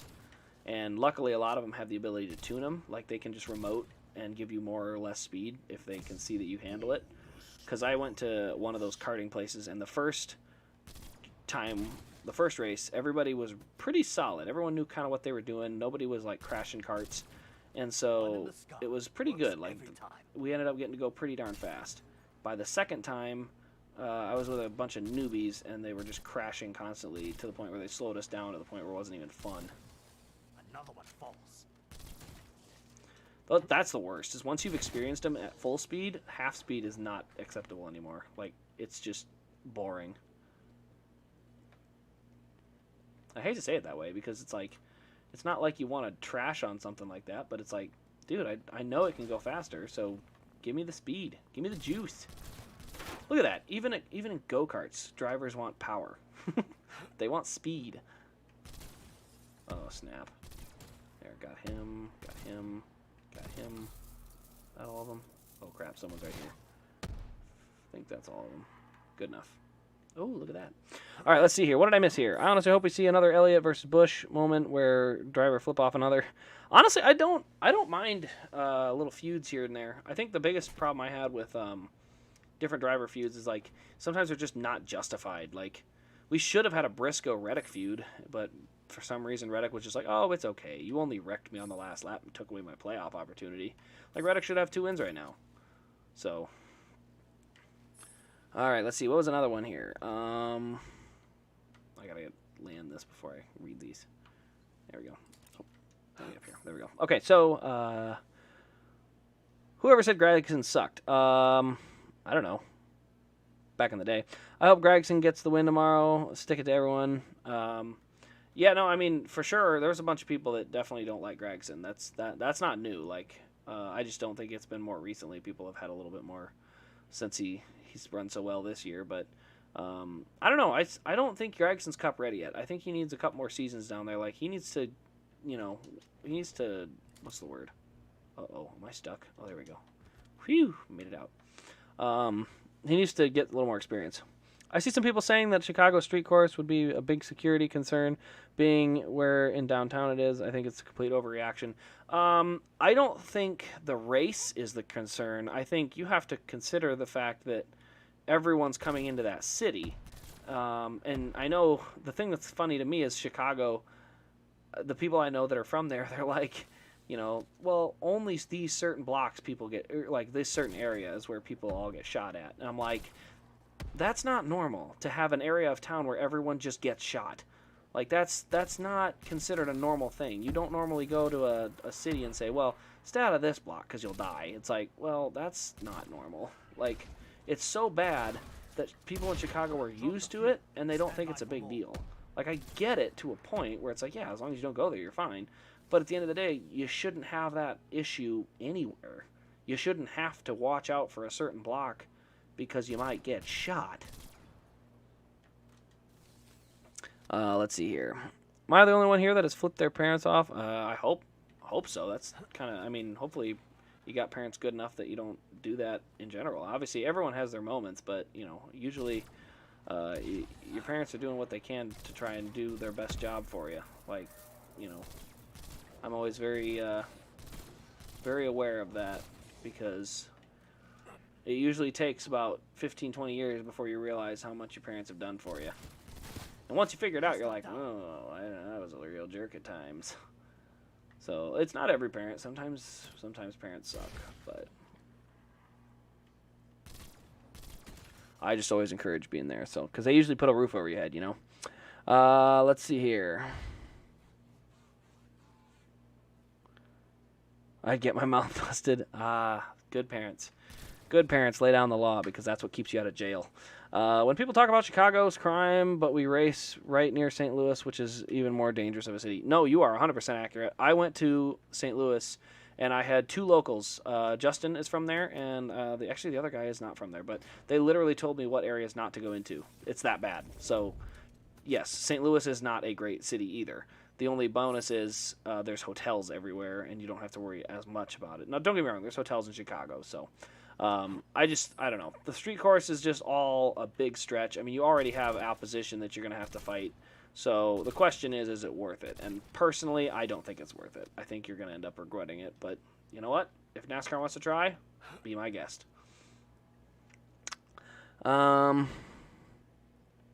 I did. I never flipped him off again. Good call. I probably missed some chats, so if I missed them, just post them again. Oh, before I shoot too much. Open that door.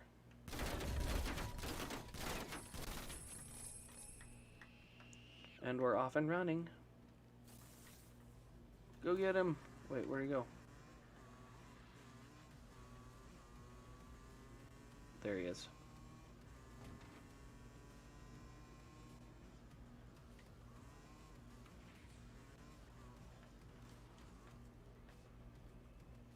Gotcha. Okay, I found it.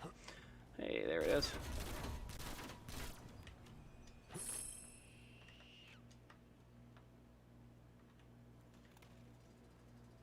Mountain go.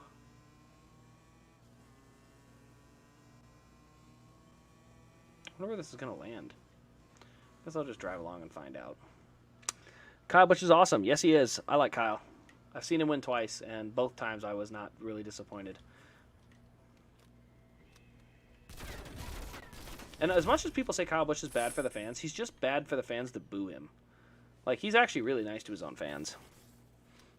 I don't know if Chastain will make the championship for her. I feel like drivers will retaliate against him. That is also very possible. There is a good chance that Chastain gets knocked out of the playoffs by his own doing, essentially. So I wouldn't be surprised if that happens.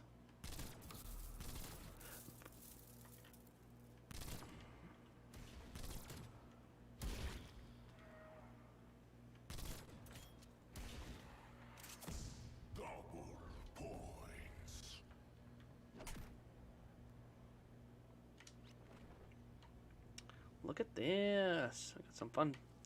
1,000 points. I like these. These are good bonuses.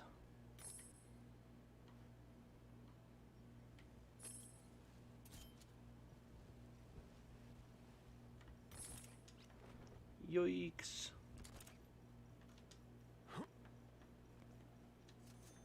$200 for loose change. Okay, let's see here. I got my third. I got third in my go-kart race today, but I missed all 3 races. Wait, what? How do you miss all 3 races and get third? That doesn't make any sense. You're gonna have to explain that one there, NASCAR fan. What are my thoughts on the 20 and 23 swapping some pit crew members? I actually think it's a good idea. I mean, they can't be worse than they were, right? They've been so bad, they almost have to be better. So we'll see. I think they could be better. Do I have Kyle Busch's 2015 Homestead? I do. I have the elite of every Homestead post 2014. So I still need 2014, but I do have his and Johnson's, and then Truex and Logano, Busch, and then Chase, Phoenix, whatnot. So I do still have that. My picks are Elliott, Kyle Busch, Blaney, and Logano. Honestly, I would not be shocked if Logano wins his way in there, because my whole thing about Logano has been he has had like no speed this year except for 2 races, and both of those races he went out to win. So he's executing great, but their speed has not been there.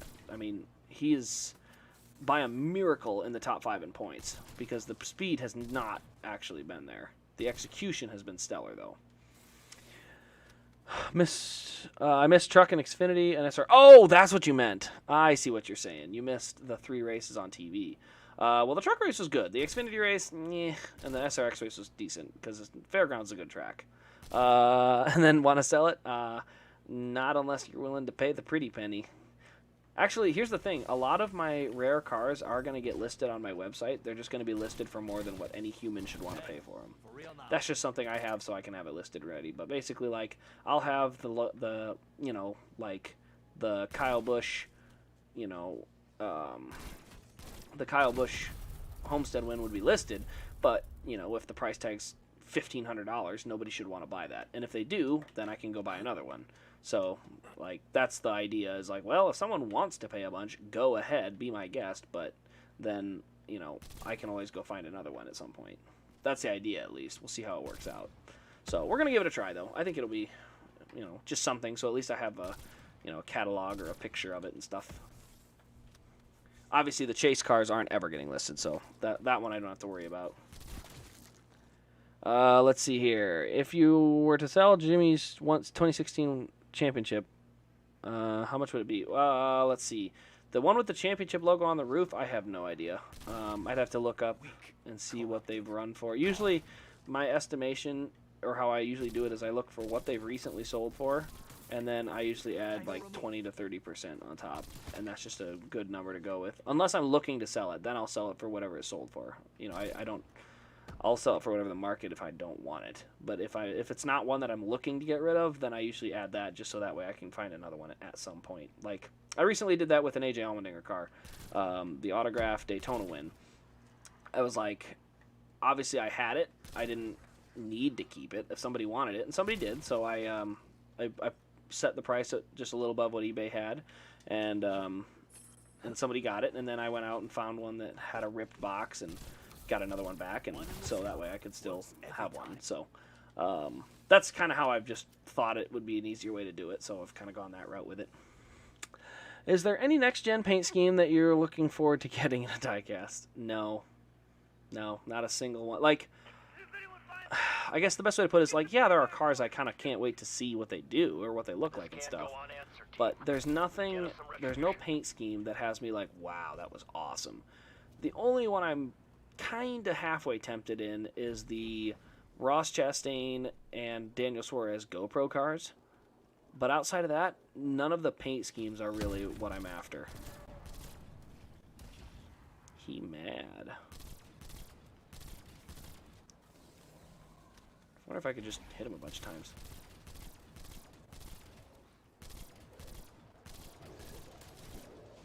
Lead. To me. Good hunting. Horde threat terminated.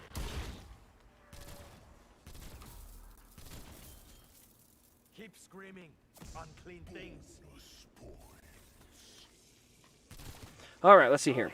Pathetic worm. The Chase Elliott Baja Blast diecasts are going for crazy money. I actually, while back, almost sold my Baja Blast liquid color for like $450, and the buyer backed out, and thank goodness he did, because I recently got that one signed at Gateway, so now it ain't going anywhere.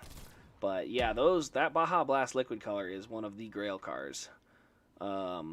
Good grief, I mean, they're going for like $600-700. It's nuts. One of the GoPros, 124, 164, I don't know which DNP'd. It was, I think, a 120 or 164.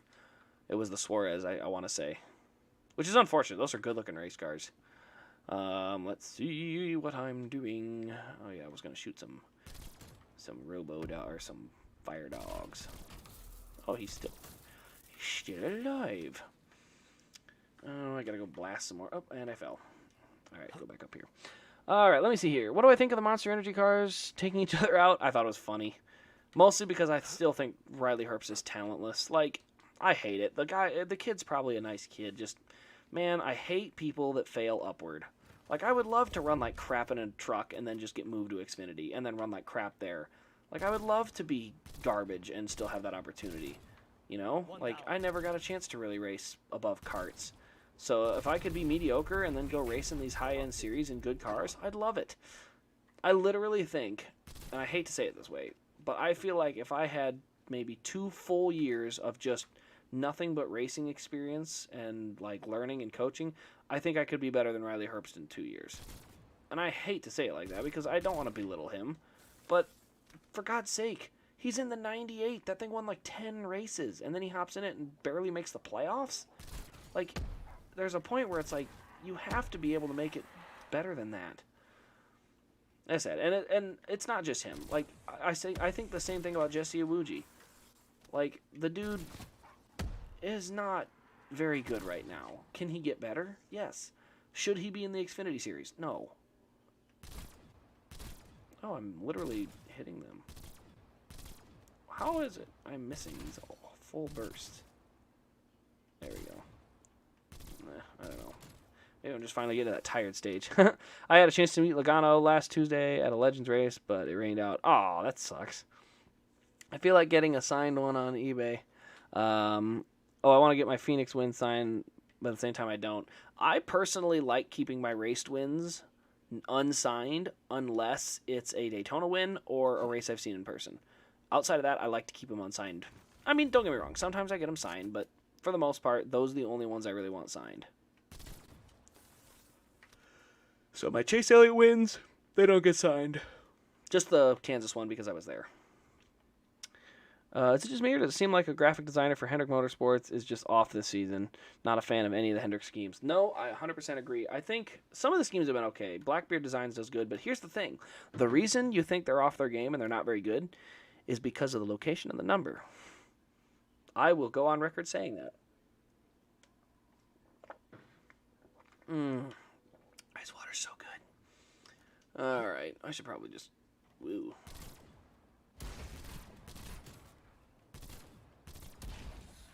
I should probably just call this game quits. I don't even know what I'm still doing. I have plenty of freaking points. I can go buy whatever I want. And yet I'm just here popping off weaklings in the corner. What the heck am I doing? I'm just wasting time. I should just get this over with. Alright, let's see here.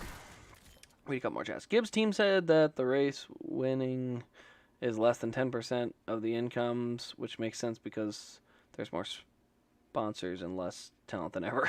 Yeah, that's a fact. The number placement sucks also. Yes, I agree.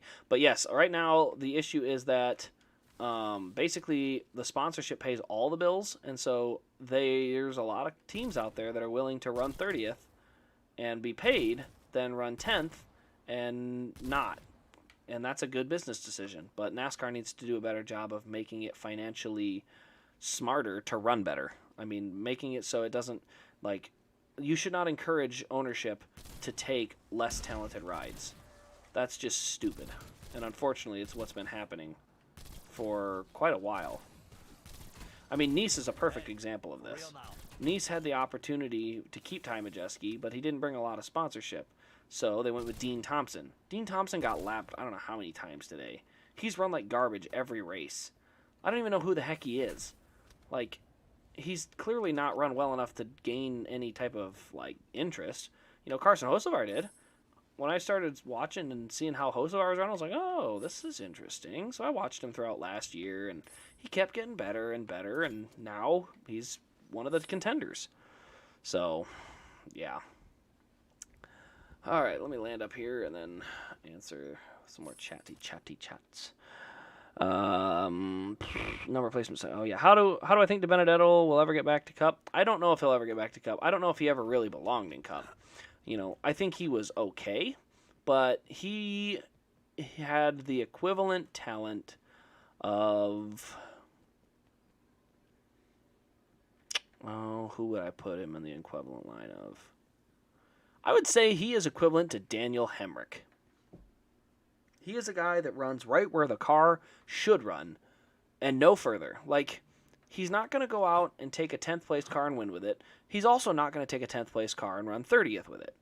He's going to take a 10th place car and run between 9th and 11th. Like, he's very steady. And there's nothing wrong with being very steady. Very steady will win you Xfinity races and potentially an Xfinity championship. You know, people don't realize the truck he's in is not a good truck. Josh Berry in that truck last year couldn't run up front. Brett Moffitt in that truck last year could not run up front. I mean, I shouldn't say that. He did. Both of them led laps at times, but they immediately started falling back. Like, those just simply aren't very good trucks. So again, that's not a dig at DiBenedetto. It's more of a, like, I remember watching last year, Moffitt got out front to the lead, and then immediately once he got past, like, slid straight to the back. And it was just a matter of the truck was not a very good truck. It's, you know, it did not have a very good setup under it. It was not it's not a race-winning truck. There we go. Don't know why I would need that. Oh yeah, I need to get a perk. So yeah, I don't think he should go back there. What do I think of the 46 truck stalling until the caution flag, then firing it back up? I always hated that. I think you should get a 1-lap penalty for that.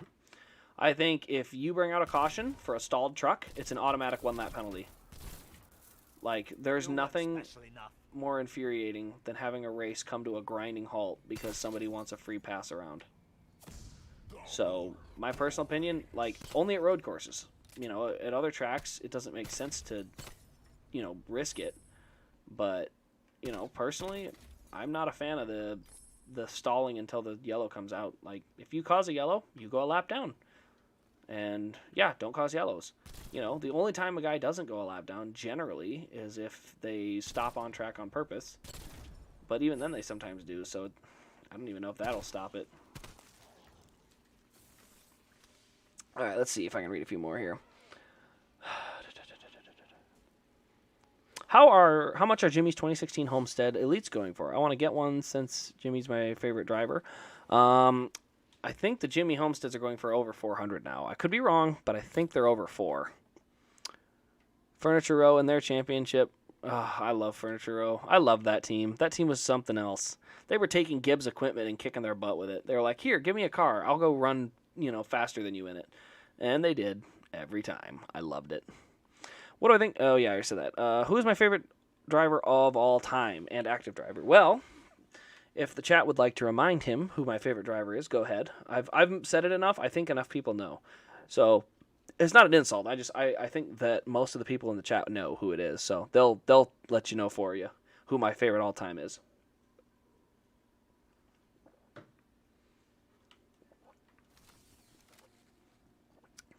Come on, chat. What are you doing? Who's my favorite all-time driver? I know you guys know this. Oh, crap. I should probably get that perk so I can see them through the wall. No, AJ, you're wrong. It's not Chase.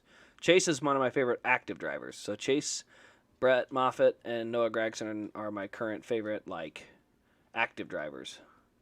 But who's my all-time favorite? There we go. All-time is Bill Elliott. No, it is not. It is Casey Kane. There you go. Universe got it. And also NASCAR fan got it. It is Kane. Casey Kane is my favorite. He was my childhood hero. Watched him since I was 9 years old. And that was back in 2004 when he became a Cup Series rookie. And then, yeah, watched him all the way through till he obviously retired and devastated me. No, it was, but yeah, he was fun to watch. Oh, gosh. Again? That's annoying. So, yes, there you go. There, the chat caught on. It's Kane. Cale Gale. It was not Cale Gale. The guess was Cale Gale, but it was not Cale Gale. In my best Cleveland impersonating voice.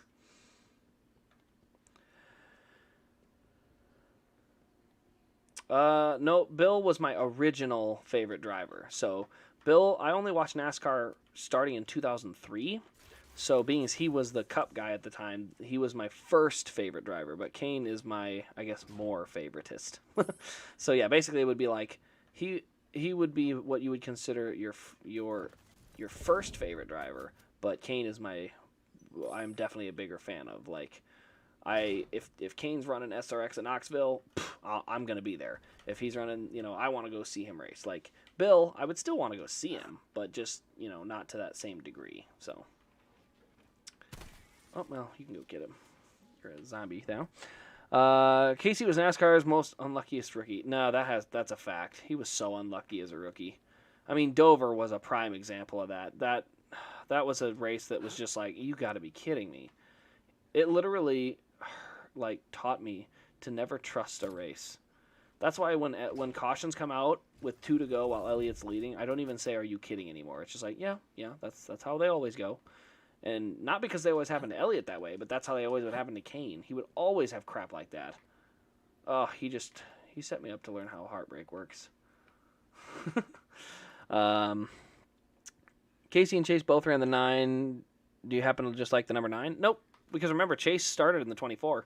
But again, I was a Bill Elliott fan. So yes, Bill Elliott was in the 9, then Kane was in the 9. So that part does kind of go back and forth.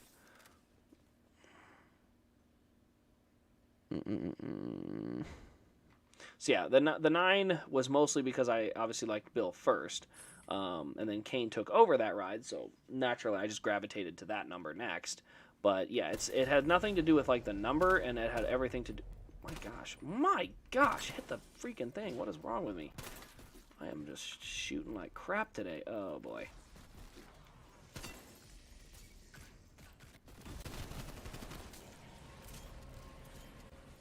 I call that a good start. Enemy down. There's one. Another one falls. if I could freaking shoot. My gosh, my aim is horrendous. Yay, I did it. My aim is horrendous. I'm getting tired. I must be begging for bedtime. Let's see here. It's amazing how one of the most iconic finishes in Daytona history ended under caution, 1998. Yeah, but do you know how nobody had a problem with that? That's the crazy part to me, is how people don't look back at the 1998 race and think, wow, if we had that rule of the green-white checker, Dale Earnhardt probably doesn't win that race. And they don't seem to think that that would have been a problem. Like, to me, that's crazy. Because I look at it every time and I'm like, if Dale Earnhardt doesn't win that race, history changes completely.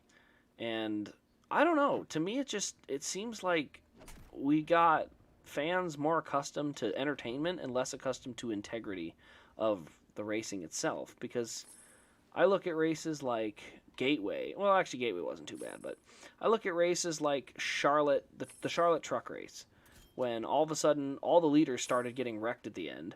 Half the green-white checker races end that same way. I'm not a fan of it. I don't like it when these races suddenly go utterly chaotic and we start, basically losing good cars out of it, because that's just what was going to happen. I don't know. I'm not a fan of it.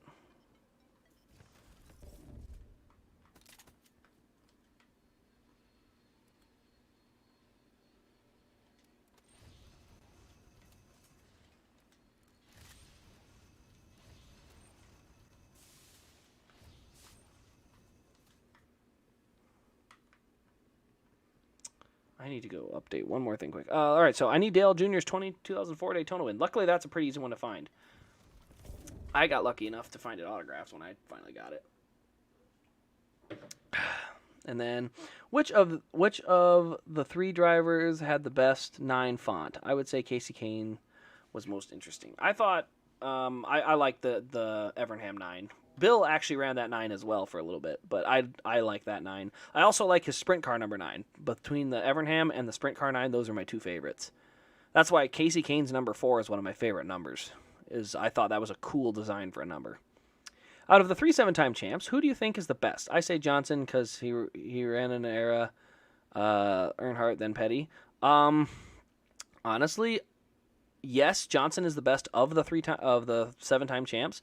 I think Gordon was better than Johnson, though. I think Gordon got hosed by a bad point system, and it will never be corrected, unfortunately. But I think it's just factual at this point. Like, you can look at Gordon's record, his 92 wins. He was competitive from day one to the final start of his career, and it's all going to unfortunately get overlooked because we had a playoff system that robbed him of potentially 3 championships.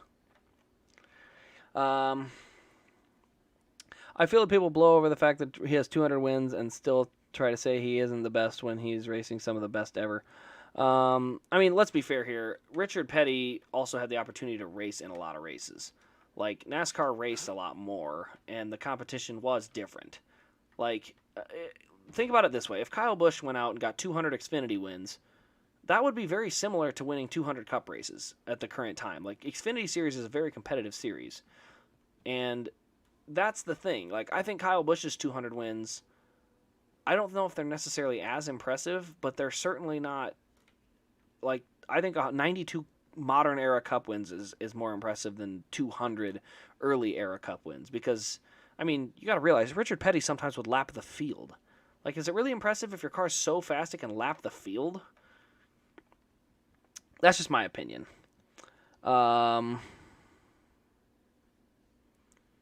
Let's see here. I feel people... Oh, wait, here we go.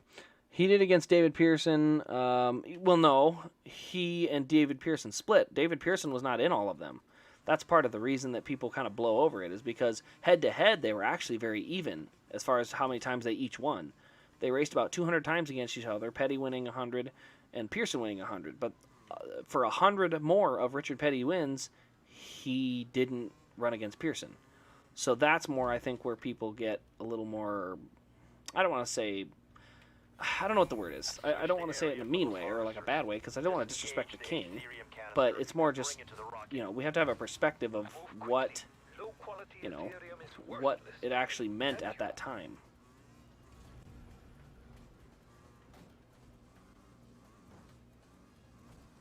Oh boy, I am stuck. That's not good. Purge the unit in order to release the canister.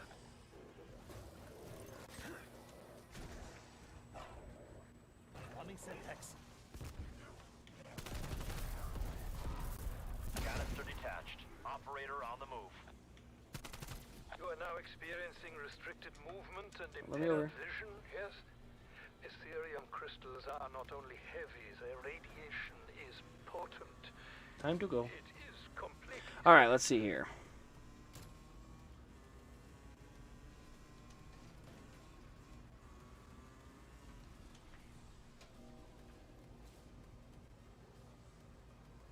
Sample secure.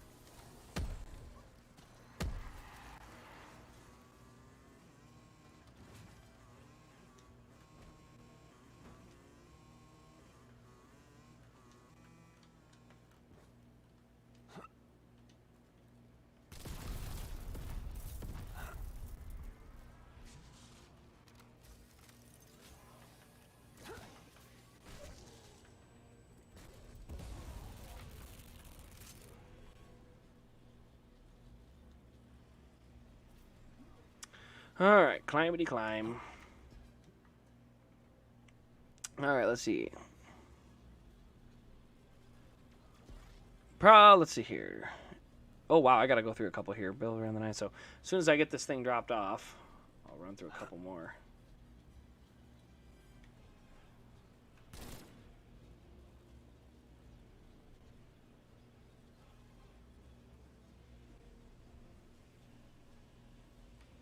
The canister has been dropped.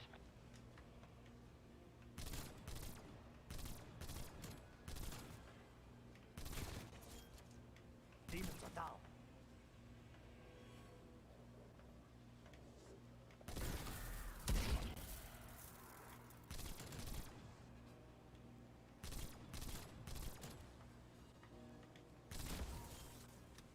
Drop the fuse.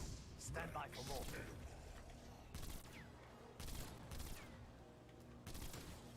Back to hell with you. You keep coming. I keep killing. Whatever. I'm just gonna load it. Alright, let's see here. All done. Aetherium samples have been collected. Ready for launch. Let's see. There we go. Every time an IndyCar or IMSA race ends under caution, it is a bit of a disappointment because of it being used to NASCAR rules.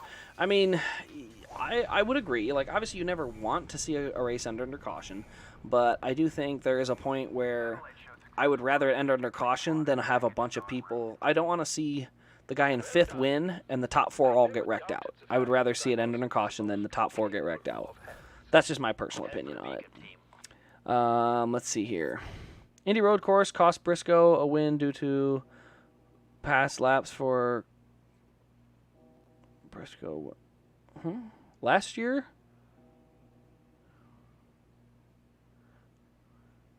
Every time they gave the wave for another lap. Briscoe, I mean, honestly, the only reason he lost that race was because Hamlin shoved him off the track.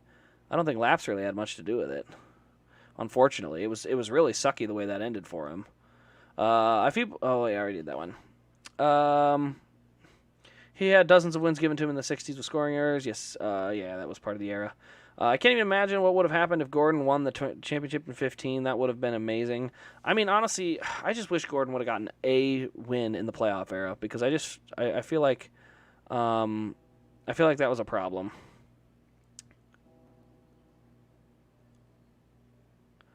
Let's see. Read full comment, please. Sorry, I'm trying to scan quick. Probably just me. I'm a sucker for blue collar boy. Whoever works for what they get, and how all them boys. Yeah, I mean, I definitely like the guys that built their own cars, and stuff like that. But that's also why I like Ross Chastain. He fought tooth and nail to get where he is, and keeps putting the work in to get it done.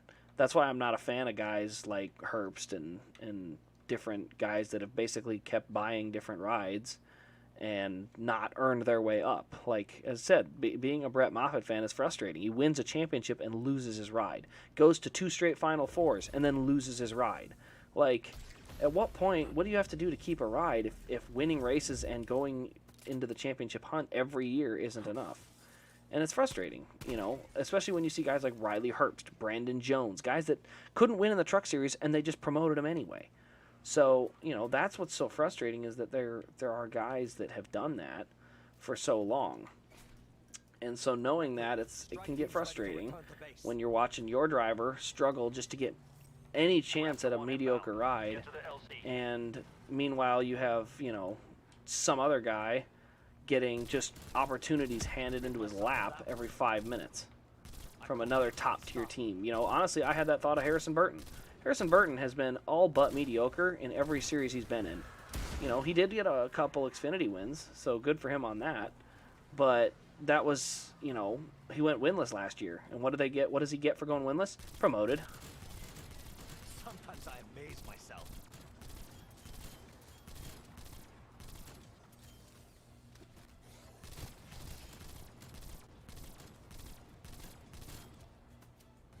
The executions will continue. Raptor 1 in position. Get a move on. Omega forces are tracking us. Demon down. That bullet did a lot of work. Oh, gotta shoot. Shoot. Good enough. I'll keep moving. Ugh, too many. Confirmed. Too many to count. Area too hot to proceed with evac. Mop 'em up, strike team. Keep screaming. Unclean things. Enhanced demon eradicated.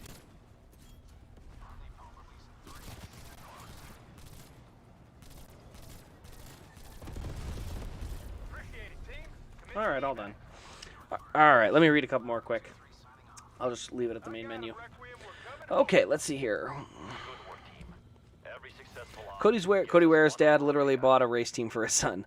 Yeah, and I haven't seen Cody Ware putting in crazy amounts of work on his cars to make them faster either, so not a huge fan of that either. Don't get me wrong. If they add the Chicago Street Course, I hope it replaces the Indy Road Course. I hope they replace the Indy Road Course. Hold on. Indy Road Course. Yes, it is a really cool historic track, but you don't see IndyCar coming to Daytona and making a big deal out of it. Yeah, I mean, here's the thing. Even IndyCar, even when when they go to Indianapolis, they still have 70, 80,000 fans. Like, you can't take that big of a racetrack out of the market. If they get rid of the Chicago Street Course, it shouldn't be for Road America. Road America had 100,000 fans. Honestly, I hate to say it because Kansas is my home track, but take the Kansas spring date. You know, there's no reason that Kansas should have 2 races and only get 20,000 fans there. They need to do better. And I don't know what it's going to take, but, you know, if 100,000 people show up to Road America and 80,000 are showing up to Indy, why should you go to the 20,000 in Kansas? That's just my personal opinion. I love Kansas. That's my home track. Obviously, Iowa's like the one I've been pleading for them to go to, but there's just something about you got to have the fans there to see it. Rumors Chicago were to place Road America with how close it is. Yeah, I get like the geographical thing, but 100,000 fans showed up to that race last weekend. Like, you can't pull that off the schedule. You cannot do that. That is such an idiotic move. You can't have that many fans going to a track and having a good time, and you just say, nah, we'd rather go after a trendy city. Like, that's a bad idea. Indy at Daytona would be a massacre. Honestly, their road course might be okay, but the high banks would be very scary. I think that would be a scary thought to have them going that fast. I wish NASCAR treated Indy like it was a crown jewel. I mean, honestly, it still is to the drivers. It's just not to the fans, and I don't know why. I think, honestly, the minute they started taking horsepower away, Indy died. I mean, look at it. You can see a direct difference between Indy in 2011, 2012, 2013, 2014, and then the minute they put the restrictor down and cut the horsepower, 15, 16, 17, all of them sucked. 17 was, I guess, not terrible because it was a total train wreck. Like, nobody knew what the heck was happening. 17 was absolute insanity. But, you know, after 2015, when they cut the horsepower down, yeah, the racing sucked. It's a track that needs horsepower. You need speed. You need power on these big, long straightaways. So, NASCAR is stupid for this. No one in Chicago wants to go to a NASCAR race. That's not 100% true. I know a lot of people that'll go. Frankly, I might even go just to see it.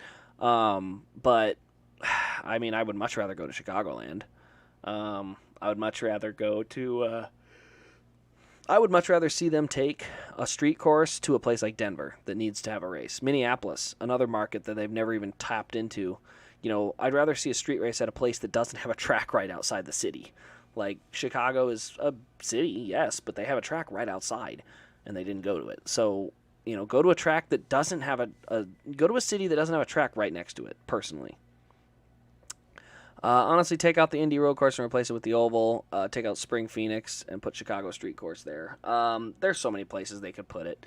As I said, I have to put my thing together for my ideal schedule, but just for a little teaser, I gotta look. I think there were 40 dates on this. I literally even penciled it out. Like the schedule would actually start relatively early because of the way I have it set. Yep, it would. I have the schedule starting January 29th. And then after that, I actually even have off weeks in there too. I have 2 off weeks, and it starts there. I can't remember. Did I have a midweek race in there somewhere? No, I didn't. I think I was going to do a midweek at some point. But I think you guys will like it. I think you guys will like the schedule. It's pretty good because I have some actual ifs ors. So that way it can have a good quality. Yeah, these are good. This is a good schedule. I'll have to say it. Let's see here. 2000. Oh yes, you still got that 2009 Jimmy car. That's a cool car. That Martinsville paint scheme is good. I'm glad you like it. I wish the Cup Series would go to Mid-Ohio. I don't know if the Mid-Ohio facility would do great. I think the racing at Mid-Ohio is great. I just think it's not up to Cup caliber standards for a racetrack. Let's see here. I'm biased being from New Jersey, but I wish someone would finally do something with Nazareth. Would have been my first NASCAR track. Oh, dude.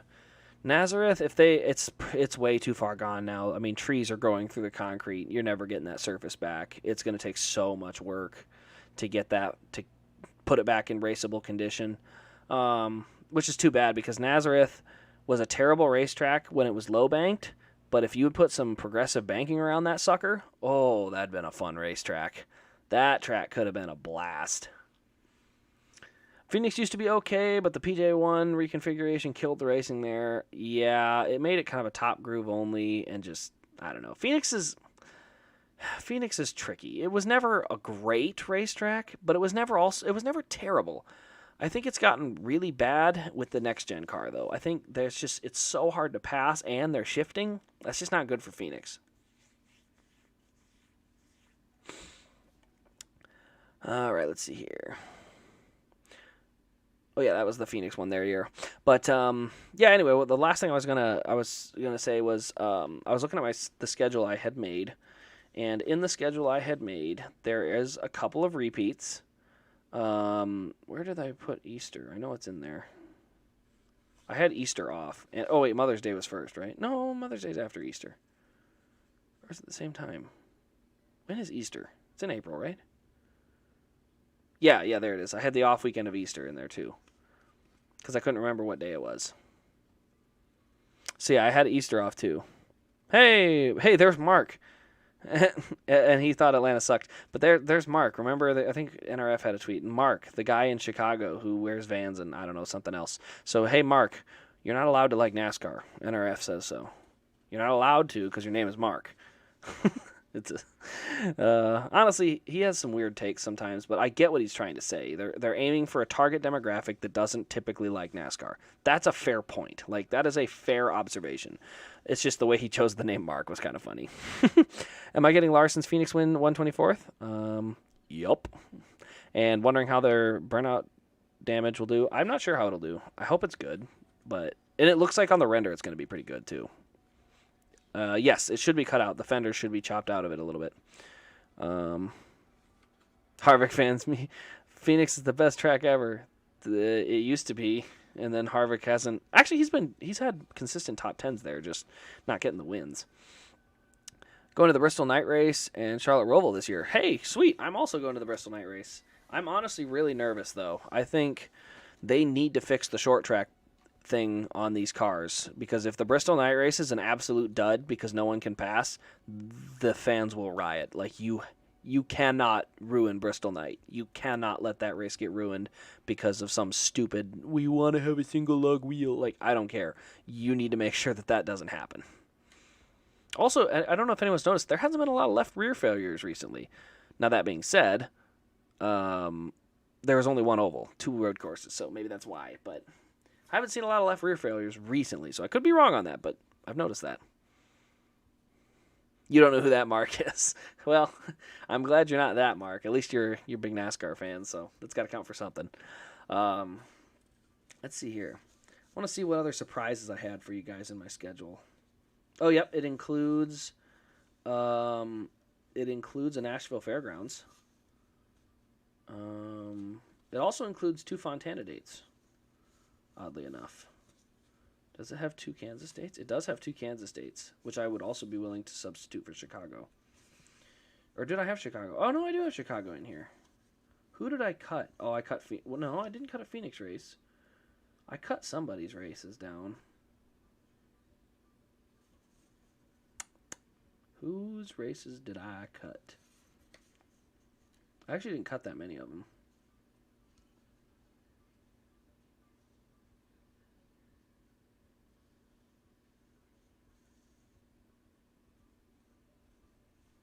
Trying to look here. Oh, I did cut Road America, didn't I? I didn't put them on July 4th, did I? Did I put Road America in here? I think Road America got the axe, because I put Chicagoland back on there. Yeah. I don't know. I can't wait to do the schedule. It'll be fun. It's not perfect. I definitely could see having a couple of adjustments in there, especially if I wanted to remove single cars or something, but I don't know. I'm pretty happy with it. I went through and penciled it out. It starts January 29th and goes all the way to November 20th. However, it does have a couple of off weekends extra. It also has a 10-race playoff, but no rounds. So that way I don't have to worry about which round is which, so that I don't have to worry about who gets to host the championship race. It'll just be the final race of the season where you crown the champion. So still just as good, but... Well, that's right. There's only one Darlington race. That's what it was.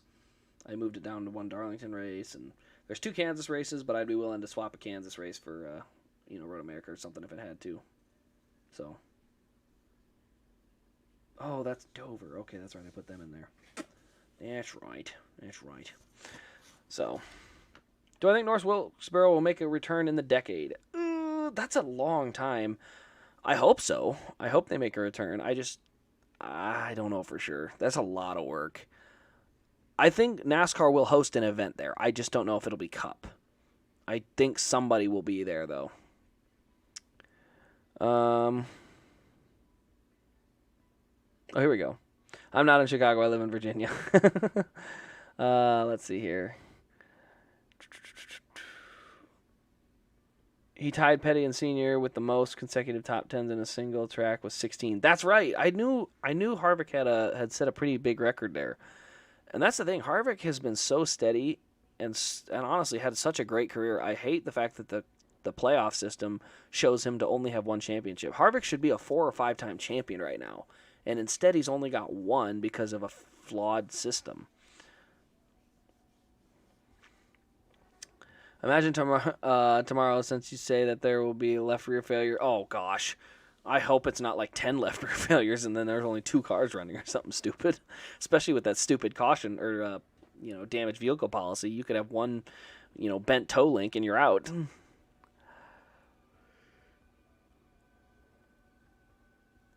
The biggest one. Not just triggered the big one. He triggered the biggest one. I'm probably going to North Wilkesboro race whenever they get the cars back at the track. Well, they're going to have late models there, and I believe Dale Jr. is running, so. North Wilkesboro is so close to being back. It'll have races this fall. Yeah, as I said, they're close. Honestly, the track I'm more interested to see if they can get it rolling again is more Rockingham. I think that's a race that that'd be interesting because that's a very crowded market. And Rockingham's in a lot better shape, too.